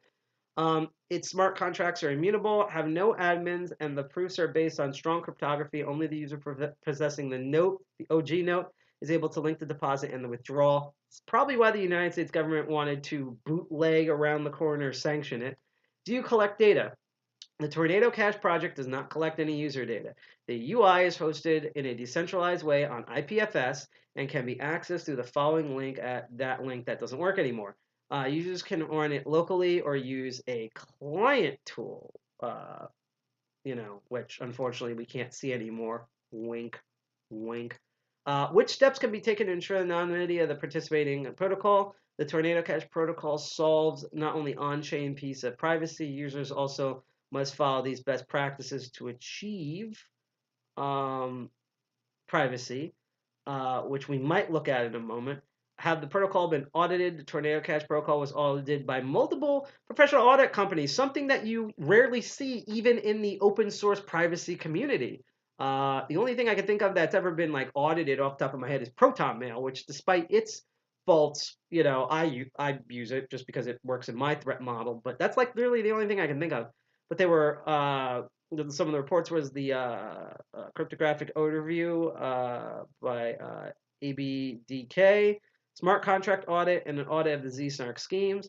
Tornado Cash anonymity mining protocol was also audited multiple times. ABDK did 3 audits and a zero pool audit, and the Nova protocol was also audited according to the original website. What is a relayer? Relayers, you're probably getting a headache if you've dealt with I2P hearing the word relayer. Relayer, shoot outside of the crypto. That was bad. Anyhow, relayers are used to withdraw. And by the way, if you get that joke, tell me what that joke's based on in chat. Are used to withdraw an account with no Ethereum balance. The relayer sends a withdrawal transaction and takes a part of the deposit as compensation. The protocol itself does not collect any fees. That's another important thing. Tornado Cash uses the gas transaction. They factor that into the equation. So you're literally sending the stuff that you have and getting that exact out after a while. There's no gas fees. They process that, which makes it actually truly open to everyone, which is how you can figure out that hacker-ass hackers that really believed in hacktivist shit worked on this instead of snake oil salesmen. Because, Binance and Coinbase, as we've seen, are giant fucking sellouts because centralized. The relayer sends a withdrawal transaction and takes a part deposit. Oh, sorry, I read that. I'm dumb. The relayer cannot change any of the withdrawal data, including the recipient address. Tornado Cash initial developers do not control or play any role in relaying transactions. The relay network is independent and run by the community. If you want to run your own relayer, follow these instructions, which don't exist anymore thanks to the sanctions. Wink, wink, wink. Code open source. Again, too bad that GitHub pulled that. Wink. Can I provide my own source or of funds if I use Tornado Cash? Yes, you can use the compliance tool to generate a report which proves that you are the source of funds. What is Torn contract address on Etherscan? And there's a whole Etherscan URL that I don't even know if it exists anymore. Probably does, because that's actually probably on the chain itself. And as we all know from our first episode about blockchains, you can't really, unless you do a super hack and it's super compromised, you can't really edit them. So you can always see the record forever, even if you can't access the data. But they had their own forum.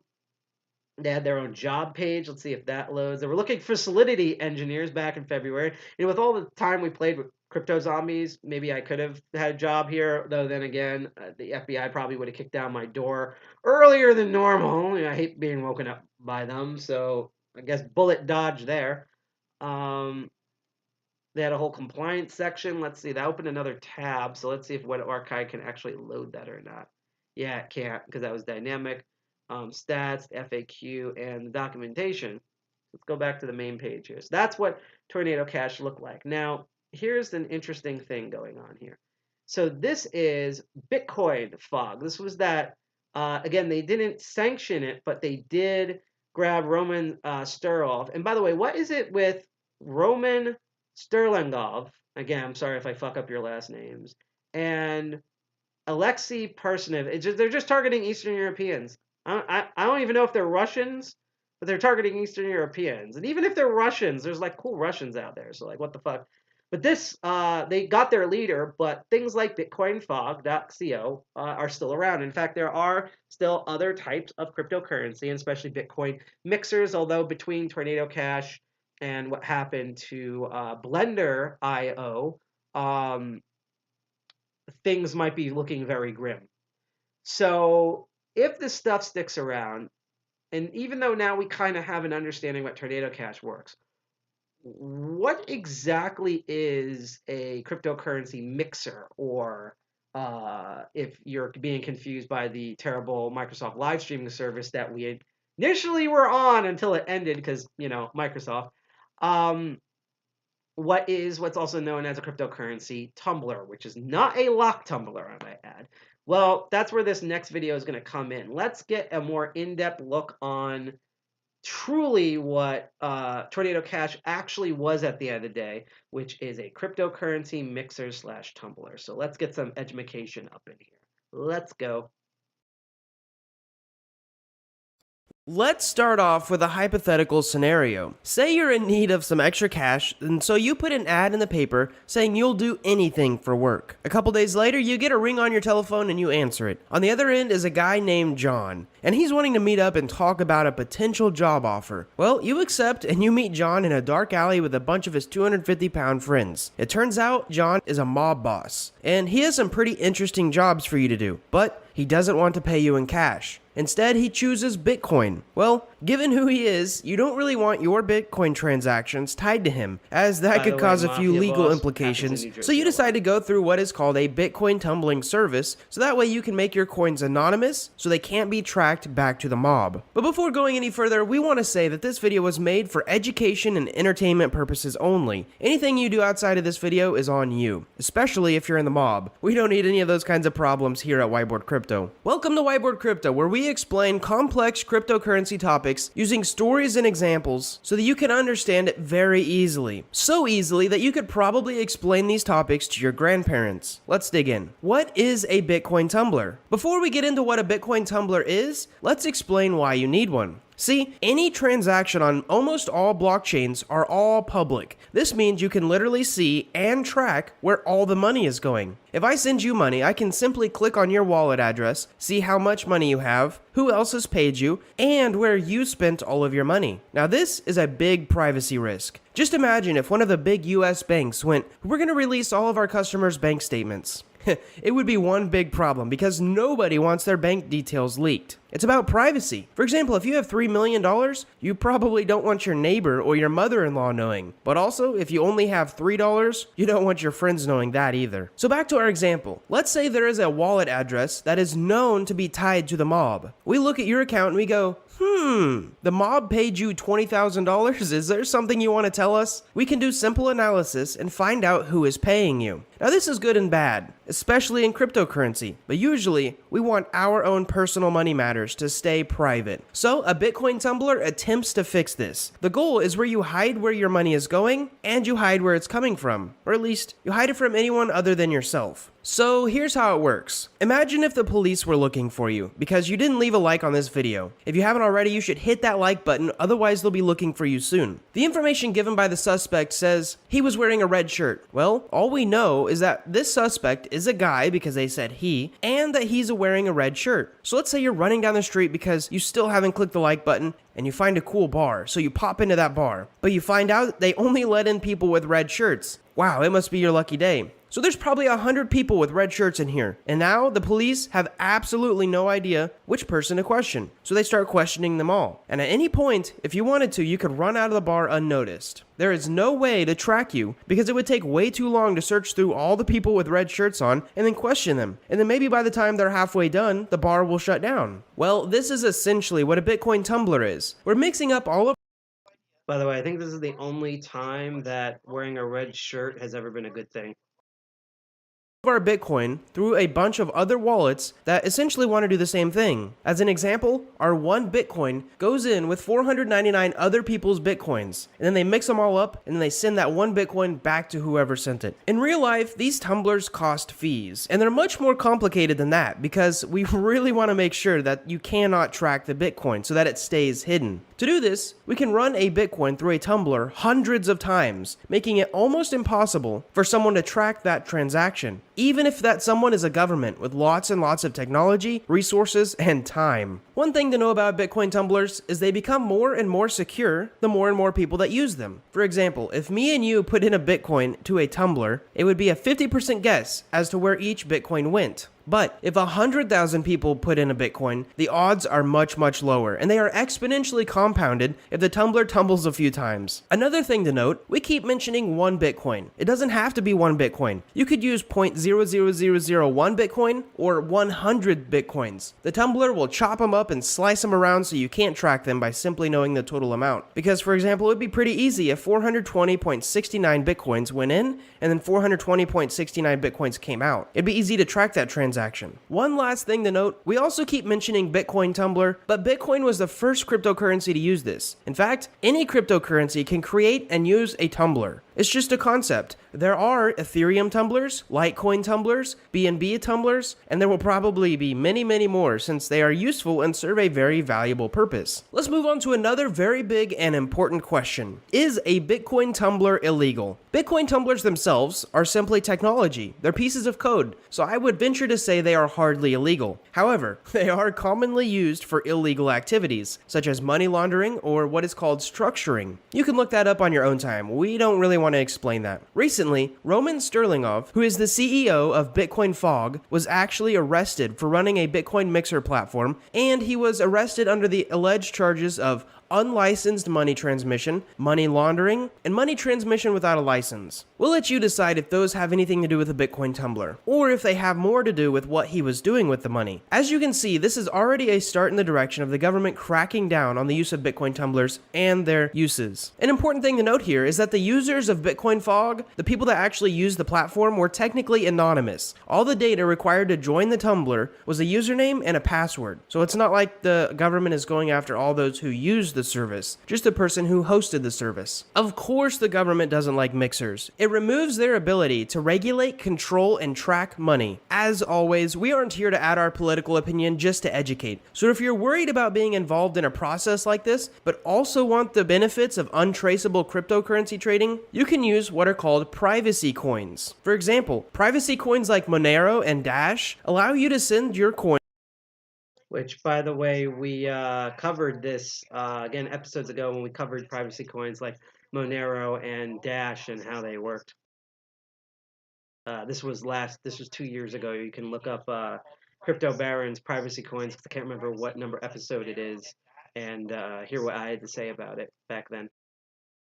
Anonymously. These features give us privacy without the issue of what the Bitcoin Fog guy ran into. We're going to make a video specifically on privacy coins in the future, and if you're interested and want to watch that video, make sure to click the subscribe button because we are always coming out with new and important. So yeah, that was a good infographic on what a crypto miner or a crypto tumbler, which is not to be confused by actual Tumblr with all the horny on main / fiction, is. And if we actually go back to the web browser, you can see a really boring paper that you can search for yourself. This is an actual, like, legit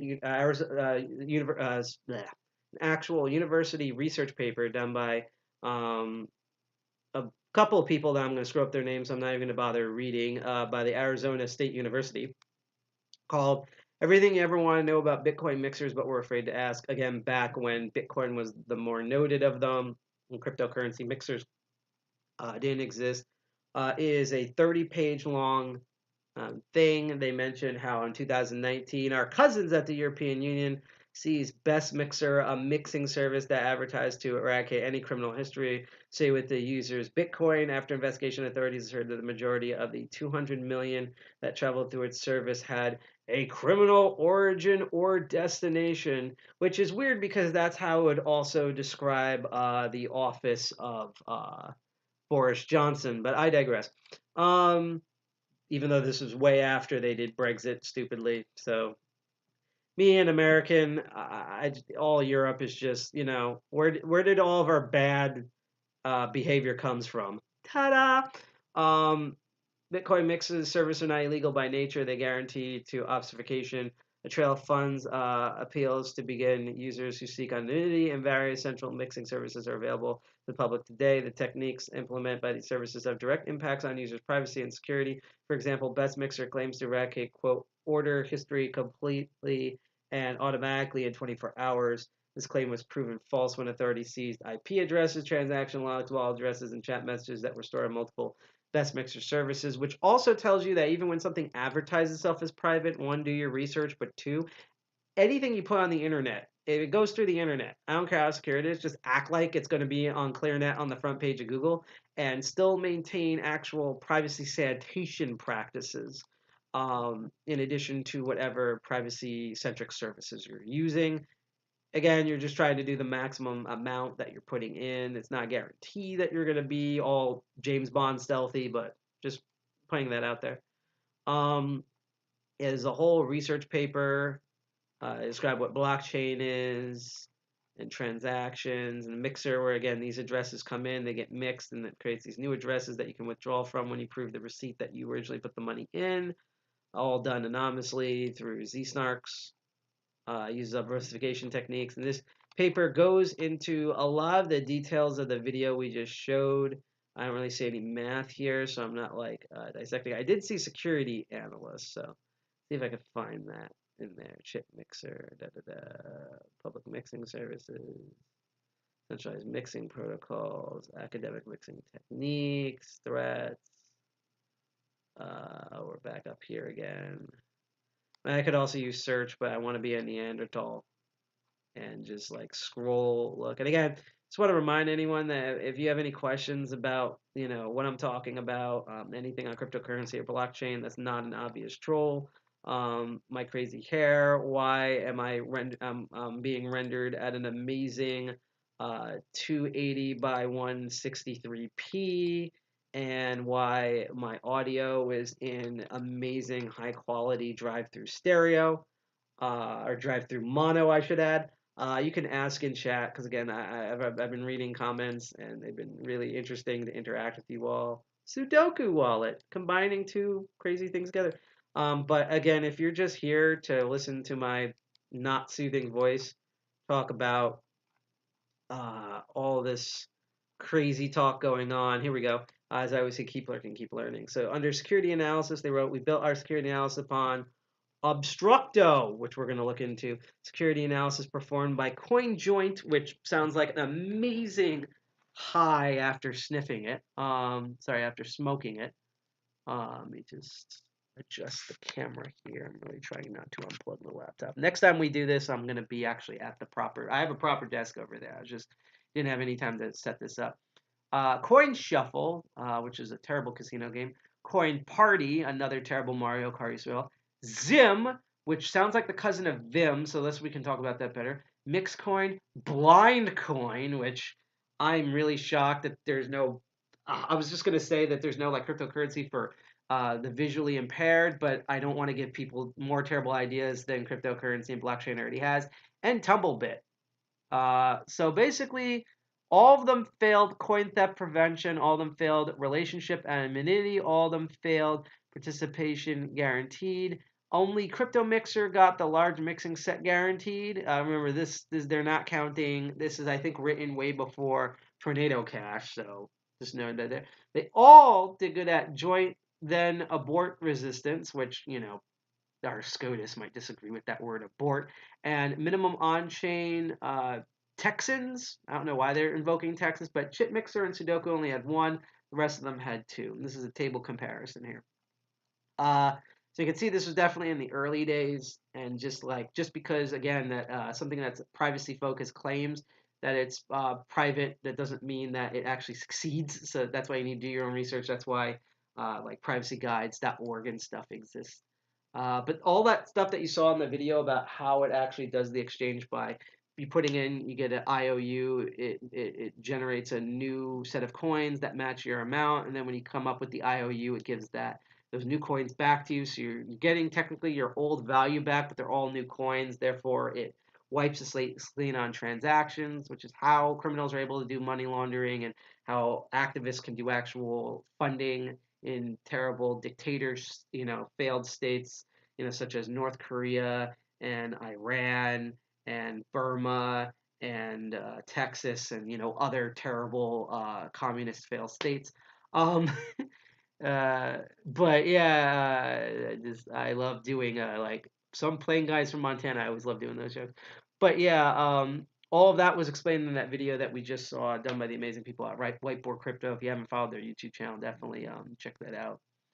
So now that we know all of that, the new question then becomes, and then we're going to end with a certain video, take a break, and then wrap it up with all the stuff that happened during Hacker Summer Camp with cryptocurrency, which, spoiler alert, was very little, but the stuff that was there was really interesting. We're actually really just going to cover two things. But you might want to wonder, and unfortunately we're probably not going to run code for this, but how Bitcoin mixers are actually built. So now that we understand the theory and concept like a good CISO uselessly knows, how do we actually build one of these things? What would we actually do? Well, Scramblers has a great guide here that has actual code snippets here. So offers some ideas. They're going to use the ready-made solution from Apri1. I hope I pronounced that right. They said this service allows accepting all the incoming transaction fees of charge, and it's possible to indicate up to 255 recipients and pay a field commission of $0.7 worth of Bitcoin. It'll be a perfect solution for mixers that could be easily customized to work on almost any server. From what I understand, it's basically you're running a series of bot wallets. So that's why they're picking this one, because they think it's the best out of what they're going to demo for. It says wallets are completely anonymous. The one they picked in. It's possible to create as many of them as you wish without restrictions, which is very important if you want a mass field of these. It can be created by a simple post request in JSON. JSON. So in response, you get a JSON format. Here's an example of it where the wallet has this address. We have a typing, a saving, transfer key, and then another address of a currency and what type of currency it is. So the wallet is an identifier of the wallet that's created, and transfer key is a key for making payments and wallet management. And then you create some sort of like landing page where you enter the mixer code, which I'm gonna guess is the receipt they give you, and then you enter the forwarding address that you want, the forwarding address that you want. You get to balance, in this case, a service fee, and then how much is distributed between the individual wallets. So it says we place the opportunity to pay one of several recipients in one of the different percentages. And let me just double check to make sure this is readable. I'm going to zoom in a little bit more. It's going to kind of be my catchphrase this time. So it's like zoom, enhance. Okay. Now that we've done CSI Cyber, by clicking the continue button, the addresses and corresponding percentages are saved in order in database. For our existing wallet, we create a new Bitcoin address payment. We'll send the post request in JSON format. So, another programming language that makes my ass chafe. PHP code example. So you have arrays here, the URL to the callback entry page that we have, and the data array with its invoice, and the wallet address, and then the API address addressing the AirPion section of where the base for the code is for the wallet. And then that you have the curl, sets that all up, and you do that in post, and then you return the transfer order, and that does its HTTPS status code, in which you get a response, and then decodes that, and then please send payment to the, and that's kind of like all the inputs you would need for that landing page. So as you say in the URL, we change the page address before it's called back on the website. This page will receive all the information of upcoming payments. Invoice ID is the order of numbers saved. Secret is a secret code that you've invented for additional security when you get data from payment service. I'm guessing that's where the receipt comes from.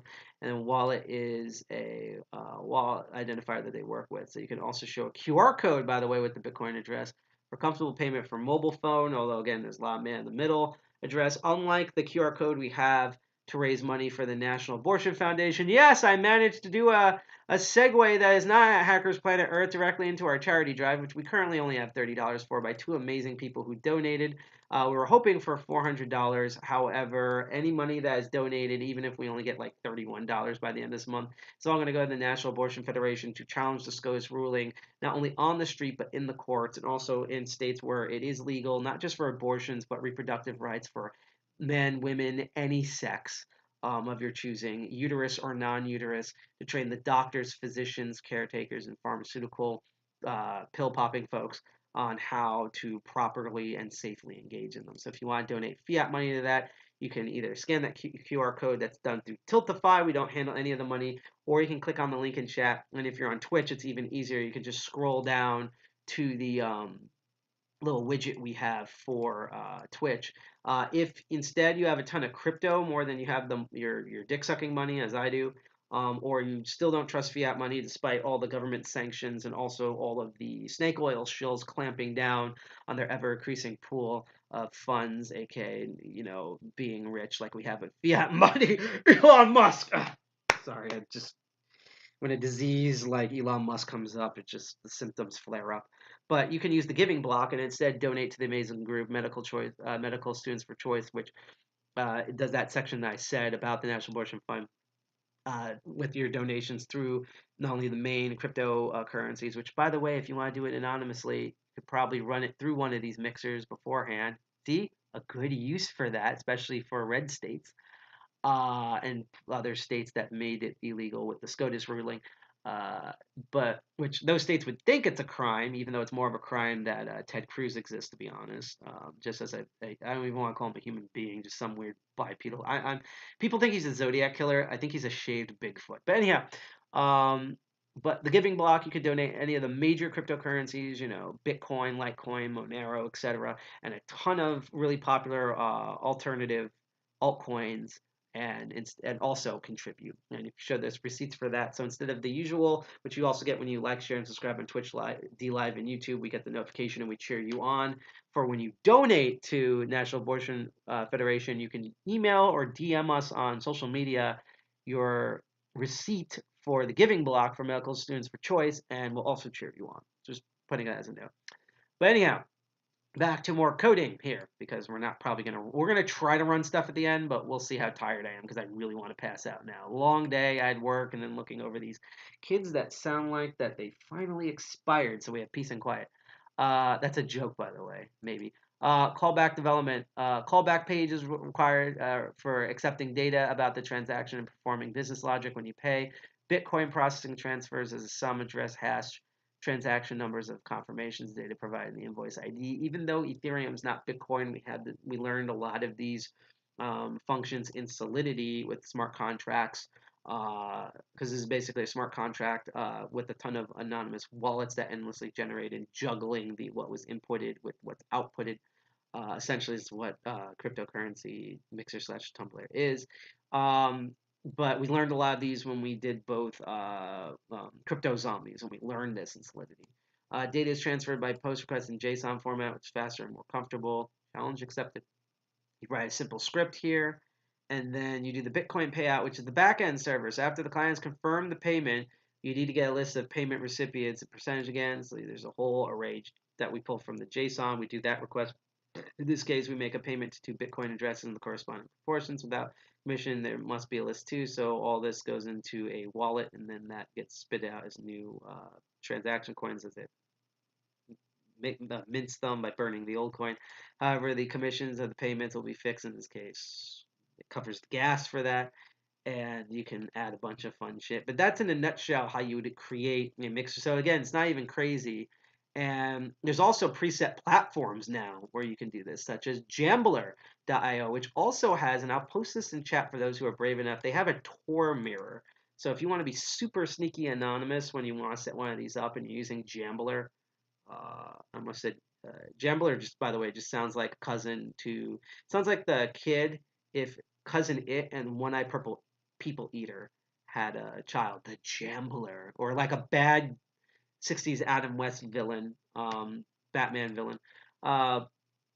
So this is like a whole framework that you can use in order to, instead of you just don't want to do it. And they have their own GitHub page, which is here, and there's this whole template.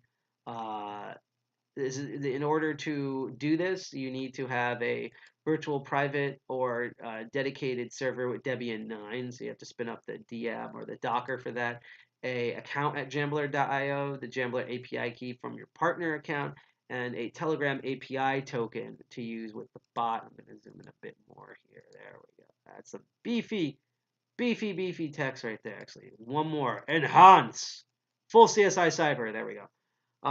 Optional is a domain name to go with your mixing website, so that if you want to do it over ClearNet, not just only on Tor, although Tor helps with the anonymity, and the SSL certificates to use with your website. So the way you would do about this, and we're not doing this one in particular because it would probably crash the machine, you'd use an SSH client, connect to your server as root, or connect as a regular user, and that's the sudo command. Then you download and install the script by using wget and that URL for the shell script that you're going to run. And then you chmod it, running at 775. And then you start the script by doing the /, probably with sudo to install that unless you're already in root. And then the script will ask for information listed above, and then download all the resources such as Nigus, Tor, if you haven't somehow have Tor already, Node.js, PHP, and all the dependencies. So that's kind of convenient to some degree. And then the result is you should have all the software to run the website, and the bot should be installed. The website should be accessible at the domain name you specified, assuming you provided the DNS and you own the DNS to that server and your server's IP address. And you'll be given a Tor address, which your site will also be available on, and you can view it later at that file path. And the Telegram bot should be running in response and commands automatically. And then you can use SSL tickets, which is optional, though it's a good idea for them because, secure layer. You would need that from a certification authority, so that might be a little tracking, but, there's been worse ways to do it. And if you're a super elite hacker who can somehow do this anonymous, I tip my I tip my gray fedora hat to you. The script can install certificates for you, but you need to do some preparation first. I'm not going to go into that. So it's like an overall neat framework. I also found some other frameworks. And by the way, I'm eventually going to add these to the DEF CON, the DCG 201 repo. We already added a bunch here. And if you don't know what our GitHub repo is, I'm going to put that in the chat itself right there. We have pin because this is before I found all these frameworks. A fork of overall outline of what Tornado Cache was. It's not actual Tornado Cache itself. A rebuild of Tornado Cache for hex contracts, which I thought was interesting. Two things we're going to look at later. Actually, three things we're going to look at later. So that was the only thing. I'm going to add these frameworks eventually so you can go look them up yourself. But the other interesting framework here is Obscuro, which was mentioned in that research paper. So it's a Bitcoin mixer that is using trusted execution environments. So this is a lot of VMs. If you've ever used like cubes or something, you'll know how difficult this is to break.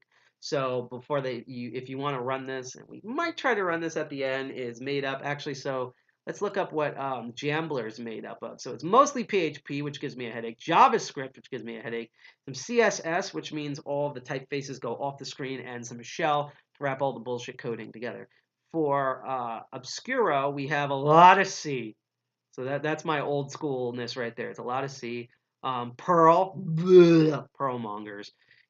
We would have probably gotten Perl years ago, but unfortunately, Perl is like a pseudo dependency for most things that we run on the internet and a lot of network frameworks. So we're stuck in that hell. C++, I'm familiar with that, video game developer. Assemblies, this is some like real hacker shit here. Makefile, tie that together. Digital command language, dear fucking lord, this sounds like Xlogic. This is going to have a boner for this. And stuff that even GitHub doesn't know it's made of. But overall, in order to set up, you need a VirtualBox machine. You build your project from scratch. You can also use the OAV file, but that's up to you. It can be run in hardware mode and simulation mode. Simulation mode is what I understand what they use the VM for. You can run in a hardware mode, but you need like a monster, like even for a video game machine, like a monster of a machine in order to fucking run this thing. And to me, that's just a waste of like really good video game rendering madness. It also can run Bitcoin regtest, testnet, mainnet, different net environments for Bitcoin. This was tested with Ubuntu Desktop 16.4 LTS and 16.4.3 LTS server, 64 bits both versions with their default kernels. They don't guarantee that this will work on any other version of Linux or even other versions of Ubuntu. I don't know about any versions later than that, but we'll see. And similarly, Obscuro also apparently works well with Intel SGS SDK for Linux version 1.8, and they can't guarantee it's compatible with any of the other versions. So the way you would do this is you would install the SG 1.5 Linux driver, and then you would, that's the git cloning of that driver, and then you check and install the machine header, which is optional, but that sounds like a good thing to do because you want the header to lead the rest of the program. You build the SG driver, and then you do the same thing for the SDK, and then you download pre-built binaries. You build the SGK SDK. You build the installer. This is some like hacker shit. Then you install the fucking thing, and then you test it by running the app that's built into it. Then you download and install Bitcoin Core. And then finally, because now you've done all of that because they didn't bother to do a .sh to wrap that up all for you because they want you to be hacker as fuck. You then clone this repo, which is Obscuro, and then you build it, and then you can build the user client from the the SecPK 2056K1 library, which I conveniently also have up here, which is an optimized C library for ECD SA signatures and secret public keys. This is the whole implementation public keying system, so that's really important. And then you make sure that the library are properly installed at the right directory, which means if you're conservative, you'll probably hate this project because you have to deal with libs. Ha! And then you build the actual application by the classic make command once you get to the right folder in users. And then you can demonstrate that all through command. So use the Bitcoin Core, you start the regtest server, They generate that and verify that you have 50 Bitcoins available, which means you're basically Elon Musk money at this point, even with crypto, even with Bitcoin crashing like a fucking, it's to the moon, but in reverse. Bootstrap Obscuro's scanning is more like to the center of the fucking earth. So you bootstrap it, you can send deposit transactions, and you can check the results by verifying the mixing operation. So that's a lot of, you can tell by just how this build. This is hacker as fuck right here. It's like everything through the command line. And again, the reason why I'm showing you two overall formats for Tornado, am I a hacker? Yes, I guess so. A lot of people, because of my stuff and my familiarity with both the local New York and New Jersey hacker scene, but also the hacker scenes worldwide, my involvement in them online, in person, and the fact that I'm one of the two co-founders of DCG 201, formerly known as DEF CON 201, which is the New Jersey DEF CON group in Jersey City, New Jersey. We'll have a meeting this Friday at Helen's Pizza from 7 to 10 p.m. in Jersey City, and then an online live stream with a bunch of cool hacker shit. And then you could donate more for the National Abortion Federation charity, both in fiat and also their another good one called medical. What are they called again? I'm dumb. Medical Students for Choice. But I've been called that enough times that basically, I guess that's what I am. I would say I'm not the best one. To kind of quote an Animaniacs quote, if you were looking for the most impressive hacker throughout the land, well, too bad you got us. Um, but yeah, I guess you could call me that. Other people call me that. Even a lot of computer people think that I'm like a wizard. I don't think so. Probably partly due to imposter syndrome. Also partly that I'm realistic and I don't inflate my own ego. Looking at you, some people at Black Hat USA. And that's why one of my shows here, Crypto Barons, we're talking about cryptocurrency, blockchain technologies as technologies. And that's why we're covering Tornado Cash, that whole thing. And if you like what you can see on here and you haven't liked us on Twitch yet, you can like us on our three main platforms, Twitch, DLive, and YouTube. We're also streaming on a bunch of other different things. And at the end of the stream, I can tell you where you can check us out. I'll give you a hint. We're on Twitter, DEFCON21NJ, and we're at DEFCON 201 on Instagram, but we're also on, if you think that's too big in corporate, hostducks.social, instance of Mastodon, and minds.com, and a lot of other things. So it's pretty cool. But back to this. So the reason why I'm showing off Jambler and Obscuro is because, once again, the Tornado Cash website got pulled, and then shortly after, GitHub, because they're owned by Microsoft and they're a centralized code repository, unlike Gitpia, which, if you don't know what that is, you should go look it up. It's on privacyguides.org. They also removed the GitHub repository, which, see, if we click this link here, 404 not found. We got the Obi-Wan Kenobi Disney Plus Squid Kid thing. This is not the page you're looking for with its weird, like, Web 8.0 fucking useless mouse movement. So yeah, unfortunately, we can't load up the GitHub, which really fucking sucks because, again, they sanction the North Korea group and kind of rope them in so that everyone's a target. So, like, if you have this code, like what GitHub used to have, even though, as the FF article pointed out in 1996, and it's still in law, we ruled during Bernstein versus Department of Justice that code itself is freedom of speech. And if we still somehow believe the First Amendment now, because the U.S. government, no matter what political party, doesn't, that, it should still be up on GitHub. There should be forks from it. People shouldn't be banned because it is part of United States freedom of speech, and especially if you live in the United States and you're using this, that's part of it. And no other country says sanction them. Not even from what I understand, the European Union hasn't either. It's just us. Just literally us, the United States. So yeah, the reason why we're looking at these other alternatives is because we can't look at the GitHub repo anymore because, that was pulled and doing that is illegal. And only if there was a way that we had a time machine to look at oh, god damn it. So yeah, thanks to archive.org with the Wayback Machine. We are now, which is kind of my mini special treat before we end this episode. Again, we're not going to run any code. That's illegal. We're not going to git pull this.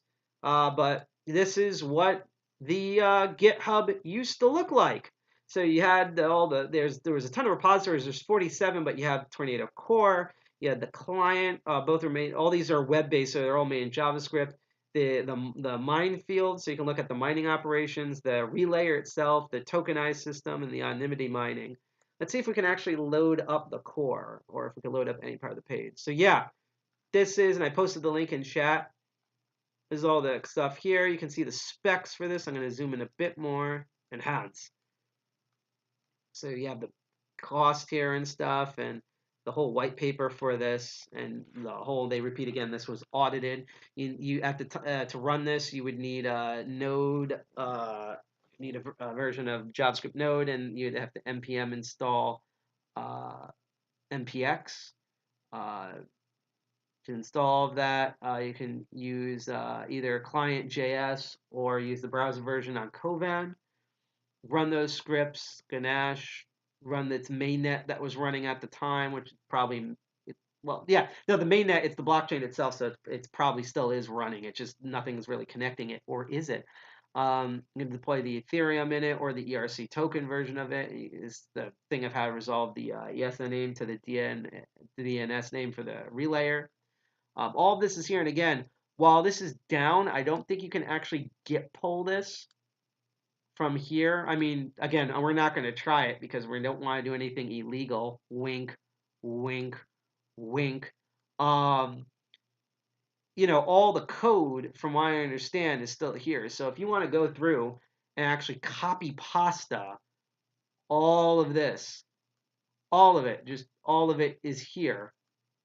You can go do that thanks to the fine folks at webarchive.org, which is why you should, if you are too skeevy about donating for abortion stuff, fiat or in cryptocurrency. Oh, that one didn't work. So for some reason, these are semi-broken now. We might have to reload the page or go to an even earlier version of it, although something didn't load properly. Let's try reloading the window. Or maybe me talking about it, they already attempt to scrub it. But yeah, if you're too skeevy about that, at least donate to archive.org so that they can continue doing this sort of documentation for education purposes, because we're not condoning anyone downloading, git pulling, which I don't even think you can do, and running this code. But it's nice to have like a piece of history. Again, I'll put it this way. My personal take, this is not a DCG 201 thing. I don't like the Confederate statues, not just because of the racism, but that most of those statues were made in modern day. And all of those statues were created glorifying a false narrative of the South instead of what actually historically happened. Which is why I believe statues and Confederate flags should be in museums and in classrooms with competent teachers and instructors talking about the actual history instead of some fabricated BS thing that then people can work to do even more terrible things to people of any race. But I do think that we shouldn't just burn all the Confederate flags. We need to be reminded of our bad past in order to avoid a bad future, as long as we realistically teach about it, which is the part America has the problem with. And so I'm happy that archive.org, that despite the United States government trying to blast this off the face of the earth, this is the client, doesn't support anonymity mining, apparently, this version of it. You can install it for Windows, Mac, and Linux. It's all there. And again, I don't think you can actually git pull from archive.org, but at least all of it is still there. And even if you don't want to go through and copy pasta the 8 billion folders that archive.org has copied, that client version has IPFS mirrors. So if you're able to, which we might do later, we might, depending on how tired I am, do any of these links through IPFS. You can at least download the classic version up, which is why Tornado Cash, despite all the sanctions and government fuckery, is still running. So again, I don't, and DCG 201 does not support downloading any of this, especially with the current legal climate and precedent for all of this. And we only are showing this, as the other videos have said, for educational purposes. But if you're interested, you can either check the webarchive.org link to the original GitHub, or you can go to that Medium link and use IPFS to check out the code. Not run it, but check out the code for yourself, which we might do later on. And hopefully multiple 3-letter agencies from around the world don't kick us down, because I've never talked to anyone from North Korea. Again, I hate Kim Jong-il, because to me, he's basically what George Bush and Bill Clinton would have turned into if they were unfettered, check with power. And Donald Trump and him were friends. Fuck both of them. I'm daring enough to say that personally myself. I think it's kind of obvious with our group about that because guess what? We hate assholes who abuse power. I'm looking at you, FCC. But provided this door doesn't get kicked down, we might look at that in a bit. But what I am going to do is we're going to end. We're going to go on a break in a moment, but I want to skip around our last pre-recorded video looking at. Then we're going to go on break, and then we're going to look at the very few awesome blockchain stuff that existed during Black Hat and a bit at DEF CON that we could find because there wasn't a lot. There was really only 2 or 3 things that we're going to look at it. Thank you for that. I appreciate it. Again, I don't know if you guys want to if you folks find folks at Privacy Tech Tips want to cover it yourself. I don't know if you want to use those links, but again, these are links. You can search for them on the internet. This is also part of my research. I wasn't doing some crazy hacker thing to store all of this. It's publicly out there on the ClearNet. So if you want a copy pasta the links, again, educational purposes, you can do that. But I also want to point out one last thing about, honestly, that while I think we should say fuck you to North Korea, why this is more of a fuck you to just American citizens and hackers and people in general. Because I really hate to do the gun argument because, I'm one of those people personally. It's not a DCG 201 stance, it's personally. I'm in process of getting my own handgun, doing the right background checks and clearance. Remember, I'm in New Jersey, so it's going to be, they put you through everything. I'm not complaining about it either. I'd rather go through properly to get it and the achievement for that than to just go to like Montana and get one for free in a Happy Meal because I think that's dumb. But it's like, I think people who are sound of mind and have legit reasons to own firearms should own firearms, but fuck the NRA and its weird capitalist circus that they've made an actual amendment right on. And also, why isn't internet access an amendment right? Come on, we need to write an amendment for that. Make that the 69th Amendment if that didn't happen. Or if there's no 34th Amendment, that should be the like new Rule 34. I'm just saying. But this is why I don't think this is going to work. This is why you're seeing people still run Tornado Cash and why you're seeing pushback from this. Actual pushback, not with the U.S. libertarians who did not even know what fucking GitPia is because they are the people who are actually trying to use this to stuff money on their mattress instead of actual benefits of humanity and real actual rights and freedoms. It's freedoms for themselves, not for other people. The Elon Musk method of U.S. libertarianism, let's be honest, is why he turned Republican recently. Fucking wow. But this is why I think this is not really going to work. To me, if we want to actually go against not just North Korea nation state hacking, but like bad hombres on the internet, actually go after the bad hombres. We don't because one, a lot of these U.S. politicians and 3-letter agencies and other organizations use the same shit. Again, it's all for them. The illegalness is not that it itself is. It's like the Epstein thing, right? That these people were holier than thou when it came to CP, right? But in reality, it was they only wanted CP legal for themselves, not for CP to be outlawed in its entirety because it's morally wrong, right? It's the same thing you heard about that Republican who, after voting yes on an anti-gay measure, attended his gay son's wedding. People were pointing out the hypocrisy for that, but that's the whole point. America is hypocrisy. That's our government. They're not against gay people. It's just they, as rich motherfuckers in power, have the right to be gay. No one else should. You have to pay to be gay and not in a rent-a-boy way. Same thing with anything else, whether it's reproductive rights, gun rights, code rights, First Amendment, Second Amendment, Fourth Amendment, your choice of food at McDonald's. It's only for them, the rich and powerful, not for everyone, okay? That's why the United States is abbreviated with US for us, and it's not abbreviated as like them or all, right? So that's not an Alex Jones frogs gay thing. That's just real facts, all right? What was I getting here with this? So that's the conundrum that we have. And crypto is not going to solve it because in order to stop greedy crypto people, you have to actually do shit against greedy people, right? It's the same thing here. If you want to stop money laundering, you need to go after the actual groups doing the money laundering and the groups who benefit from it, not the code that hosts it. Again, the Columbine shooters, fuck those two. The guns, go after who sold them those guns. Go after the dumbass advertisers who advertised that this was cool and a good idea, and go after those kids if they were alive and possibly the family that enabled it. But you don't go after just the existence of the thing itself. That's just that. It's the same reason why someone gets stabbed. We don't sue. We don't get rid of all the knives.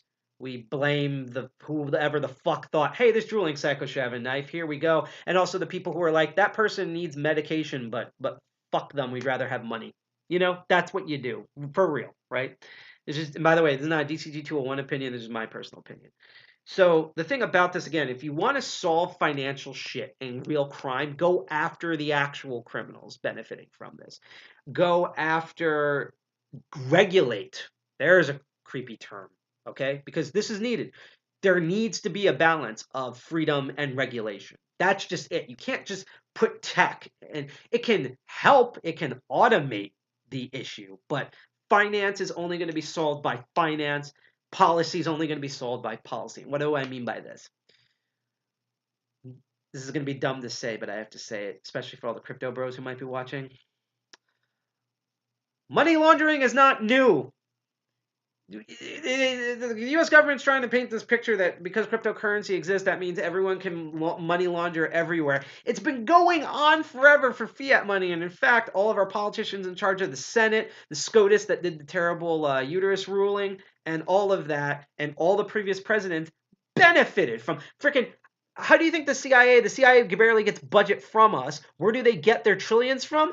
They money launder. There's literal documented public declassified proof of this, okay? So that's been around for a while. So just in case you think that this is just all new because it's cryptocurrency, let's look to see how the OG fiat United States money falls for this same shit, and why, if we can't stop it there, what makes anyone think that we can actually stop it with crypto?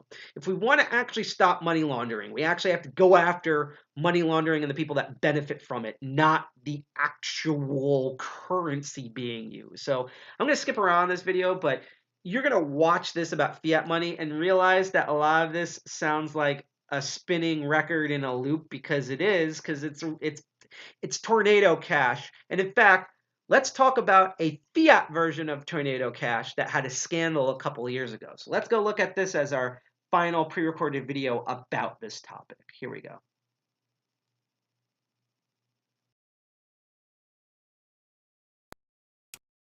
Here's the biggest bank, HSBC, started laundering Mexican cartel money.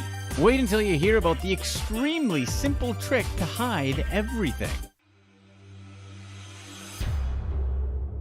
Shout out to Pablo's Mexican work. cartels are essentially huge businesses. Huge illegal businesses that generate massive amounts of income. We're essentially Oh man, these illegal, terrible cartels, they must be using crypto in their Tornado Cash, or, oh wait. talking about billions of dollars a year. And things aren't slowing down for these cartels. In fact, business is growing and it's booming. Record high production trends were noticed by the World Health Organization in 2018, meaning that profits in recent years have been even bigger. It totally makes sense because the population keeps growing, and if the percentage of people who are customers stay the same, that means the revenue grows. So, okay, we know that the business Mexican cartels are doing is illegal, and it's big. So how do they actually move all that money? If you think about it, their business isn't exactly an online business.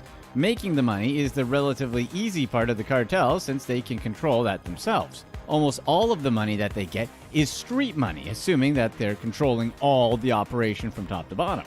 But moving the cash and getting it into bank accounts is where things Which is also known as the OG 51% attack, by the way.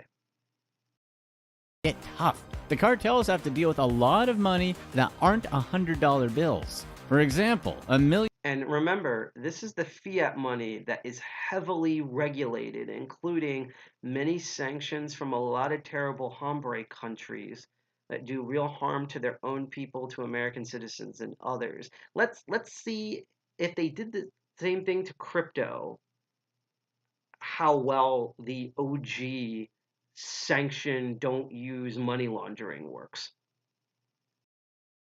$1 million alone in $5 bills would weigh well over 400 pounds. Moving the money physically into Mexico alone is a huge pain. While many small cartels take the risk of smuggling cash back to Mexico in bulk, more sophisticated cartels don't do that. The biggest cartels have billions of dollars they have to deal with. Here's how they cleaned the money. We're going to give you guys a crash course on money laundering. There are plenty of different ways to launder money, but they essentially boil down to two ways. The first method is laundering money through a bank. The cartel will first deposit their money at a bank.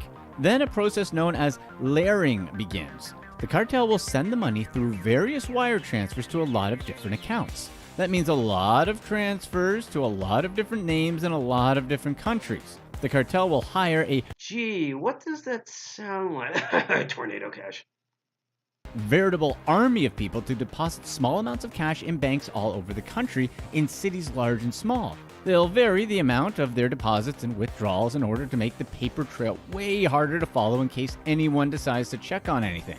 A lot of these people get caught anyways, but to the cartels, that's simply the cost of doing business. Once the money is back in the money system, it can now be used. But the biggest problem with this method is because of the $10,000 limit. You probably know that the IRS requires a bank to report any deposits over $10,000.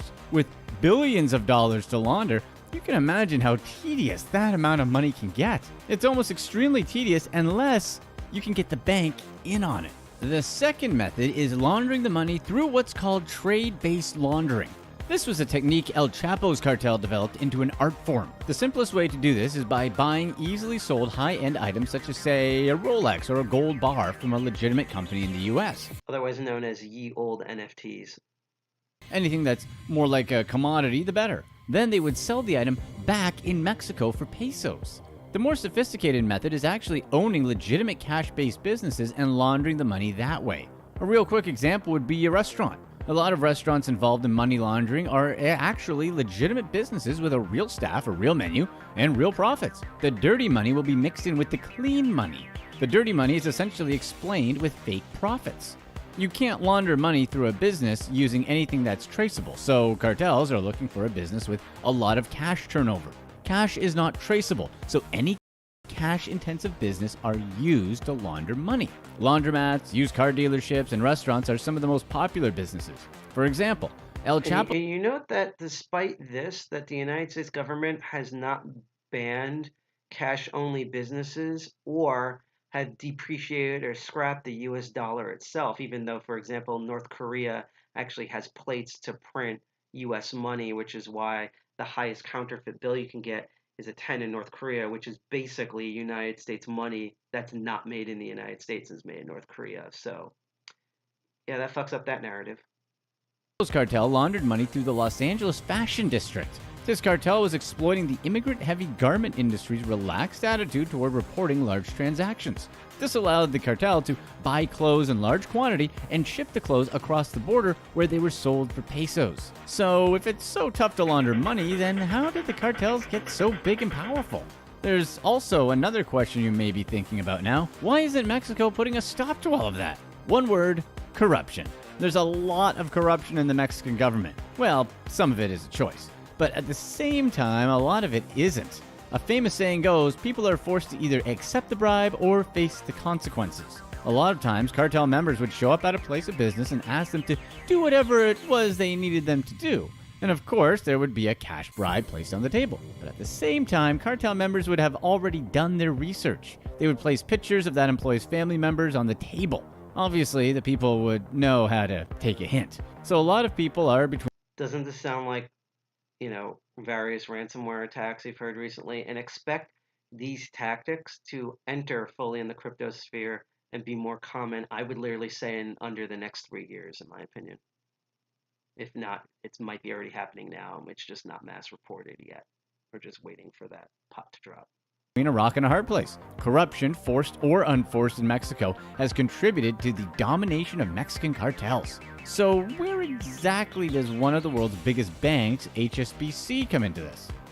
And note that, similar to like Coinbase, HBCP, or however the fuck you pronounce it, because I'm an American and I'm too tired to pronounce names, is a was maybe, because I don't know if they're around anymore, is a centralized banking authority that was under complete watch and control of the United States government. Let's watch them frickin' suck. Vidal Bank was a bank used by the Sinaloa cartel, the one El Chapo ran. They're still the most powerful cartel in the world. Well, they needed a lot of money laundered, and doing it through a bank was one of their ways. And Vidal was the bank that El Chapo's cartel picked. A lot of money was coming and going from the Vidal Bank. And in case you guys didn't know it, there were a lot of corrupt officials working at the bank. HSBC was looking for a larger presence in Mexico, and that's why in 2002, HSBC acquired Vidal Bank, which was the 5th largest bank in Mexico at the time. You also note that, similar to Coinbase and Binance and pump and dump scams, that the base drive for constant growth under unchecked late-stage capitalism, which is what U.S. libertarians also champion in addition to liberal Democrats and modern-day U.S. conservatives, that pushed them into doing something horrifically illegal and end up in this mess. So you see, it's just history repeating again. You'd expect that an international bank that operates across several continents and the largest bank in Europe would look into Vidal. And yes, HSBC did. They noticed lots of money flooding into Vidal Bank, and that was something HSBC wanted a piece of. Banks that are as big as HSBC definitely don't shoot in the dark. They definitely do their due diligence. HSBC had their own rating system for determining how risky a banking culture was. Before they enter a market, they rate the banking system in that specific country, with the lowest level of risk being rated as standard and the highest as high. For Vidal, HSBC somehow rated them as standard, the lowest level of risk. This was in spite of plenty of evidence that there could be large amounts of unmonitored cash that was flooding the bank. HSBC was advised to introduce high levels of control for bank transactions, but they stood by their choice that the level of risk was low in Mexico, contrary to the evidence. They made a conscious decision to not look closely at the transactions that were going on at the bank. Essentially, HSBC bought a bank that was filled with cartel bank accounts, and we get it. When banks buy another bank, they want to maximize their profits. They were easily taking in hundreds of thousands of dollars a day from the cartel. To speed up the deposits, cartel members even designed specially shaped boxes that fit the size of teller windows at HSBC branches. HSBC grew to be known as the place to launder money in Mexico among cartels. Between 2007 and 2008, for example, HSBC Mexico shipped out roughly $7 billion to HSBC's U.S. branches. That was more money than any other HSBC affiliates. Remember, this is the trusted, heavily regulated, centralized fiat bank. This is not Tornado Cash. This is not the fucking Shiba shitcoin of the day. This was official. Mexican and U.S. authorities were extremely concerned back then that cartels were able to circumvent the anti-money laundering controls at U.S. banks by transporting U.S. dollars to Mexico and then using HSBC Mexico to transfer it to the U.S. HSBC didn't care. They just wanted to make as much money as possible from their Mexican branches. And this went on for years. The cartels were happy and HSBC was happy. How did it ever all come crashing down? Enter Zenli Yigan, or who's better known as El Chino in the narco world. He's a Chinese-Mexican businessman who ran a company in Mexico called Unimed. This was a wholesale pharmaceutical company that did business in Mexico. From 2002 to 2004, Unimed was legally authorized by the Mexican government to import thousands of tons of different chemicals into Mexico. This included precursor chemicals that cartels would need to make their newest product. Let's just say that El Chino didn't make his fortune through his pharmaceutical company. He's a member of El Chapo's cartel, so the cartels would get the ingredients they needed from Unimed. However, on July 1st, 2005, Unimed's license ran out, but Zenli Yigan continued to import chemicals without a license. That's when police decided to raid his house in Mexico City. So in March 2007, the Mexico government went into his house and made an insane discovery. They found over 200 million US dollars in cash. The cash was all Remember, this isn't tornado cashed mixed Ethereum. This is fiat money by a sanctioned global bank. all over the place. There were just stacks and stacks of cash everywhere. That's when the police found out that he had been doing a lot of banking with HSBC. This is in addition to the cash he had on hand in his mansion. HSBC Mexico began to actually look into his records and found out that he had been banking with them for a long time. He was moving so much money that HSBC London, the bank's headquarters, began getting suspicious. They had given an order to its Mexican branch years ago in 2004 that they had to close his account. That never happened. Because of Wow, look at the consequence of my own actions. bank can get into big trouble whenever they aid illegal activities through money laundering, it's in their best interest to get to know their customers. But HSBC never did that. It wasn't only El Chino that had these money laundering issues. There was a bunch of other people that were doing money laundering all over the US. Investigators noticed a lot of shady criminal transactions throughout different areas of the US. One particular thing they realized is that these transactions had triggered anti-money laundering alerts set in place at HSBC. One particular example was a doctor in West Virginia. Dr. Barton Adams was essentially Insert joke about West Virginia, which is, you can just say West Virginia. committing fraud with Medicaid and Medicare. He was stealing millions of dollars from these programs by seeking duplicate payments and billing for services not performed. He underreported his income with false tax returns, and then he laundered the money. HSBC moved all of his money around for him to his shell companies and never asked any questions. These types of transactions were just the tip of the iceberg. HSBC was moving billions of dollars around for many criminal organizations and other corrupt businessmen. Like we said earlier, HSBC did have anti-money laundering systems in place. A bank usually has tight controls all around their operations. This definitely reminds us about Disney World. Find out more about secrets. The system will generate an alert. Usually, someone at the bank will ask a few questions, but not at HSBC. The system at HBSB gave out plenty of these warnings, but it just seemed that no one cared enough to act on them. Billions of dollars were moved throughout HSBC, but ended up missing. And that means one thing. It's money used to fund illegal activities. And, you can go on like Wikipedia and stuff and look up this whole thing, but because again, I often see, because cryptocurrency and thus the general concept of finance, for good and for bad and for really, really, really freaking dumb, is so new to people, that again, part of our job here at Crypto Barons, part of my job is the reverse of snake oil salesman. I want to not only shed some light and some like actual truth behind you, whether it's a concept, whether it's mathematics, whether it's a moral, how you call it, a not moral panic, a moral prerogative, or it's just cool code to look at and to show it for you what it actually is. But again, by showing it, by sharing links, you can do your own research, come up to your own conclusions, and make your own discoveries, just like I do every episode. So, before we move on to our much shorter, it's going to be a half an hour next session, so we should be done between 12:30 to 1 a.m. my time, and then boy, am I going to take a 5-year nap after this, because this was one hell of a day.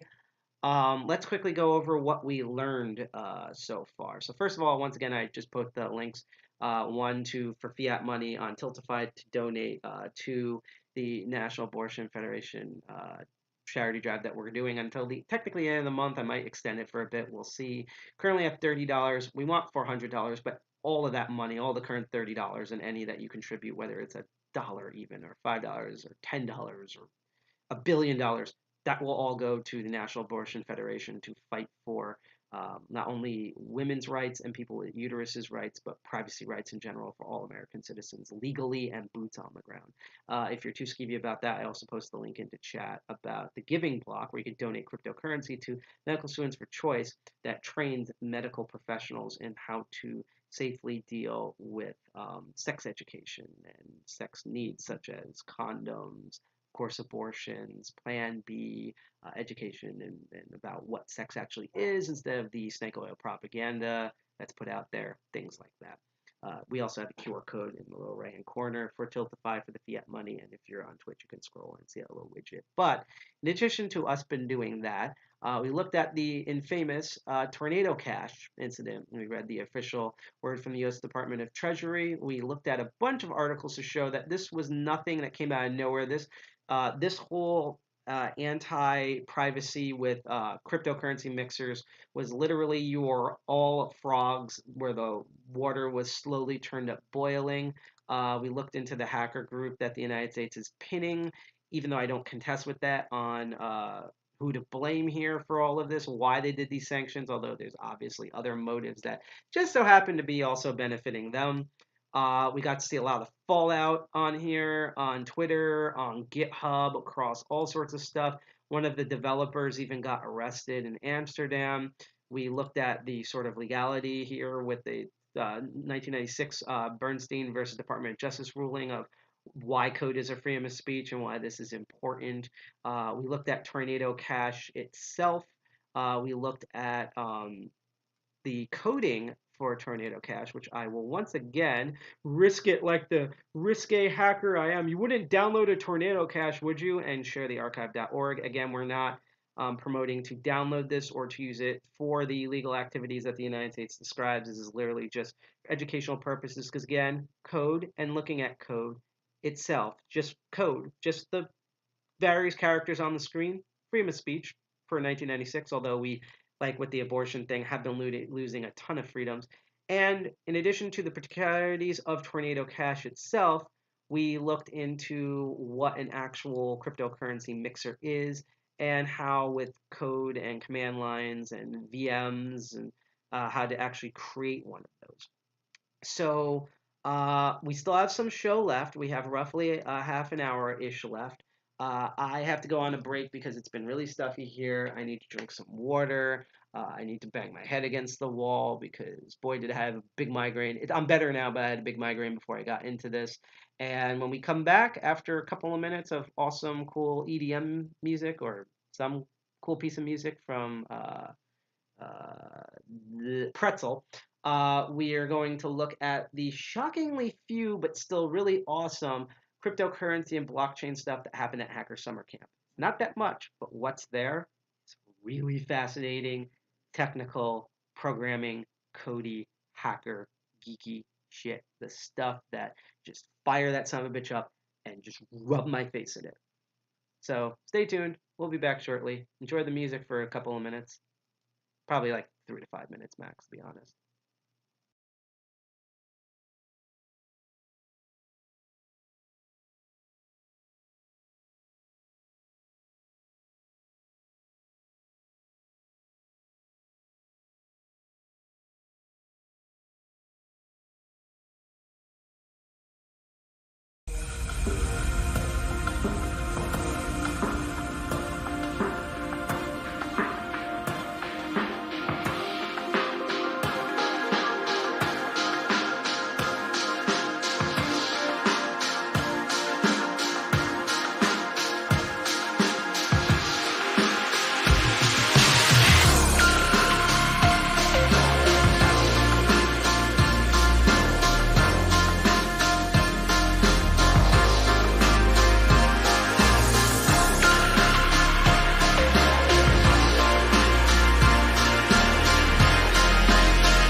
Don't you love when we do the Don't you love when we do the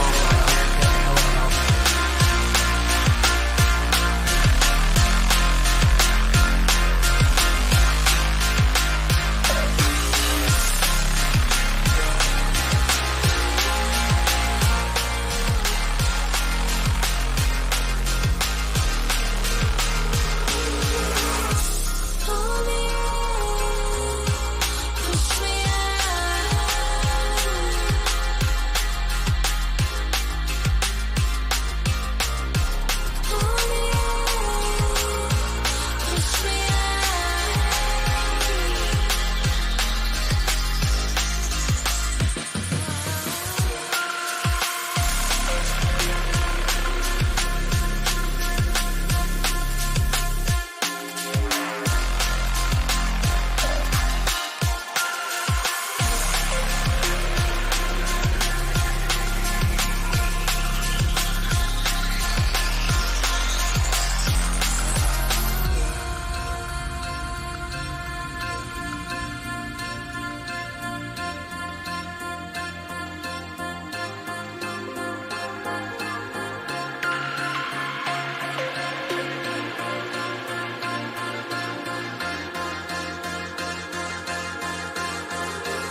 I built for you just to dig me out with silver spoons. No, I didn't see it coming. Oh, gold walls that I'm stuck inside. I guess beauty sees what I can't find. I didn't, no, I didn't see it coming.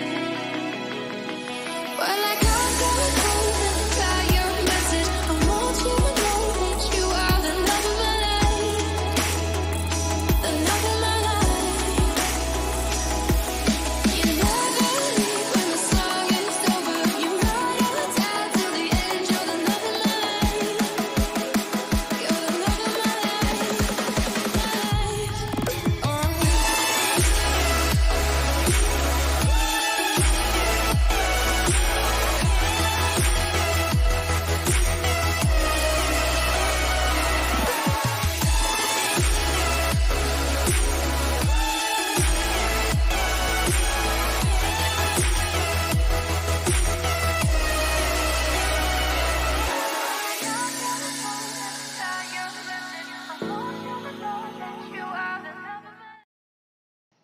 Alright, I think I'm ready to go back here. Heh, I forgot to do the little thing there. So hey, kind of see a bit more of weird stuff that's in the closet. Welcome back. Sorry for the absolute amazing Game Boy camera quality of this video stream because I don't have my old camera back yet. I have to go to the storage unit. But welcome back to Crypto Barons. This is where me, Sidepocket, one of the two co-founders of DCG 201, formerly known as DEF CON 201 and DC 201, were the DEF CON group located in New Jersey, specifically, currently, Jersey City, New Jersey. We've been going over 5 years strong, despite the ups and downs, is usually what happens. And this is the show where we look at cryptocurrency and blockchain technologies as technologies. As I rep, this is not sponsored by Moonbeam. It's just after attending Polkadot Decoded, which was an amazing cryptocurrency conference, in person and virtual, hosted and everything by the amazing folks at Polkadot, which we covered many episodes ago. I now have a bunch of free as in cryptocurrency, shirts that, because before I had nothing cryptocurrency shirt related. I still only have one lock related shirt right here. This one from the amazing people at the Jersey CTF. This is my only thing and I was supposed to wear this at A New Hope in the Lockpick Village on the live stream, and it never happened because I'm dumb. But now I have a ton of these shirts, so I do want to cover Moonbeam again in the future and some other cool things. So it's just nice to have that, and I'll be ordering more shirts as well. One of these days I'll get my own blockchain necklace because that was G.I. Jack's, if you remember some of the older episodes. So just a quick recap. We have been looking so far at the famous sanctions against Tornado Cash and why that was a thing. And just also like what Tornado Cash is/was, what a cryptocurrency mixer is, how that whole thing works mathematically to some degree and code-wise, and kind of the weird way of how it's like zombie, where it's kind of like, it's dead but not forgotten. And it's not even really dead, it's undead. It's an undead crypto zombie. And we're also, again, reminder everyone, are raising funds for the National Abortion Federation charity drive, which is supposed to go on to the end of this month, but might extend that. We currently have $30 out of $400 that we're hoping for, but even if we only have $31 by the end of this, and again, all it takes, you just donate $1, $5, $10, $1 billion to this amazing cause for not only reproductive rights, but also just for privacy rights in general. If you want to know how this violates direct privacy rights, even if you don't have a uterus, you can look up the EFF.org, which we are part of the Electronic Frontier Alliance.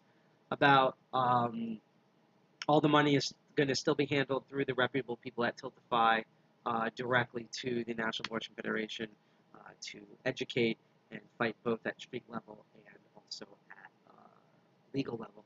If you are more inclined, or you just have more cryptocurrency than you do fiat money, you don't trust fiat money, which I don't blame you, you can also donate to the amazing people at Medical Students for Choice, which trains doctors and medical professionals on how to do. It's not just abortions, but also just sexual health in general. How to feel for colon cancer for men, promotion of condoms, rules not to stick things in people's ears, things like that. And it's done by the amazing, truly amazing folks at Giving Block, where you can donate cryptocurrency, any of the major ones, Bitcoin, Ethereum, Litecoin, or many popular altcoins to your charity of choice, and you can donate to them if you're more inclined to crypto, because after all, this is crypto barons.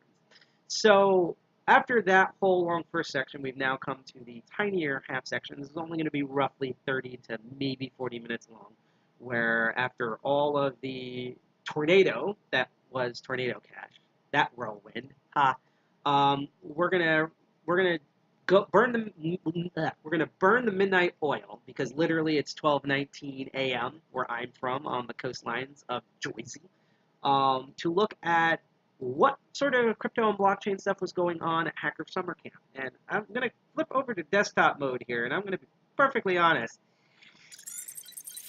Not much. So last time we covered DEF CON 29 and Hacker Summer Camp last year, there was so much. We had the blockchain village, which dealt more with like decentralized applications and blockchain and hacking the actual chains themselves. Newer concepts like holochain were being built before people's eyes. There's a CTF, which was absolutely amazing there, like on a blockchain and using wallet addresses. The Monero village became the cryptocurrency village and got out of their weird half-life as Monero and went full-on all sorts of cryptocurrency, even though it was still Monero slanted. You had the payment village covering stuff. We learned how to hack ATM machines. There was awesome parties. There were black hat talks. There were talks at B-Sides Las Vegas. There was all sorts of stuff. And I feel like this year, lockpicking changed plates with cryptocurrency, because as I covered with Masters of Unlocking, you had the Tool Lockpicking Village. You had Lockpick Extreme at Diana Initiative. You had the Rogues Village, the now known as the Physical Security Village, used to be the Bypass Village.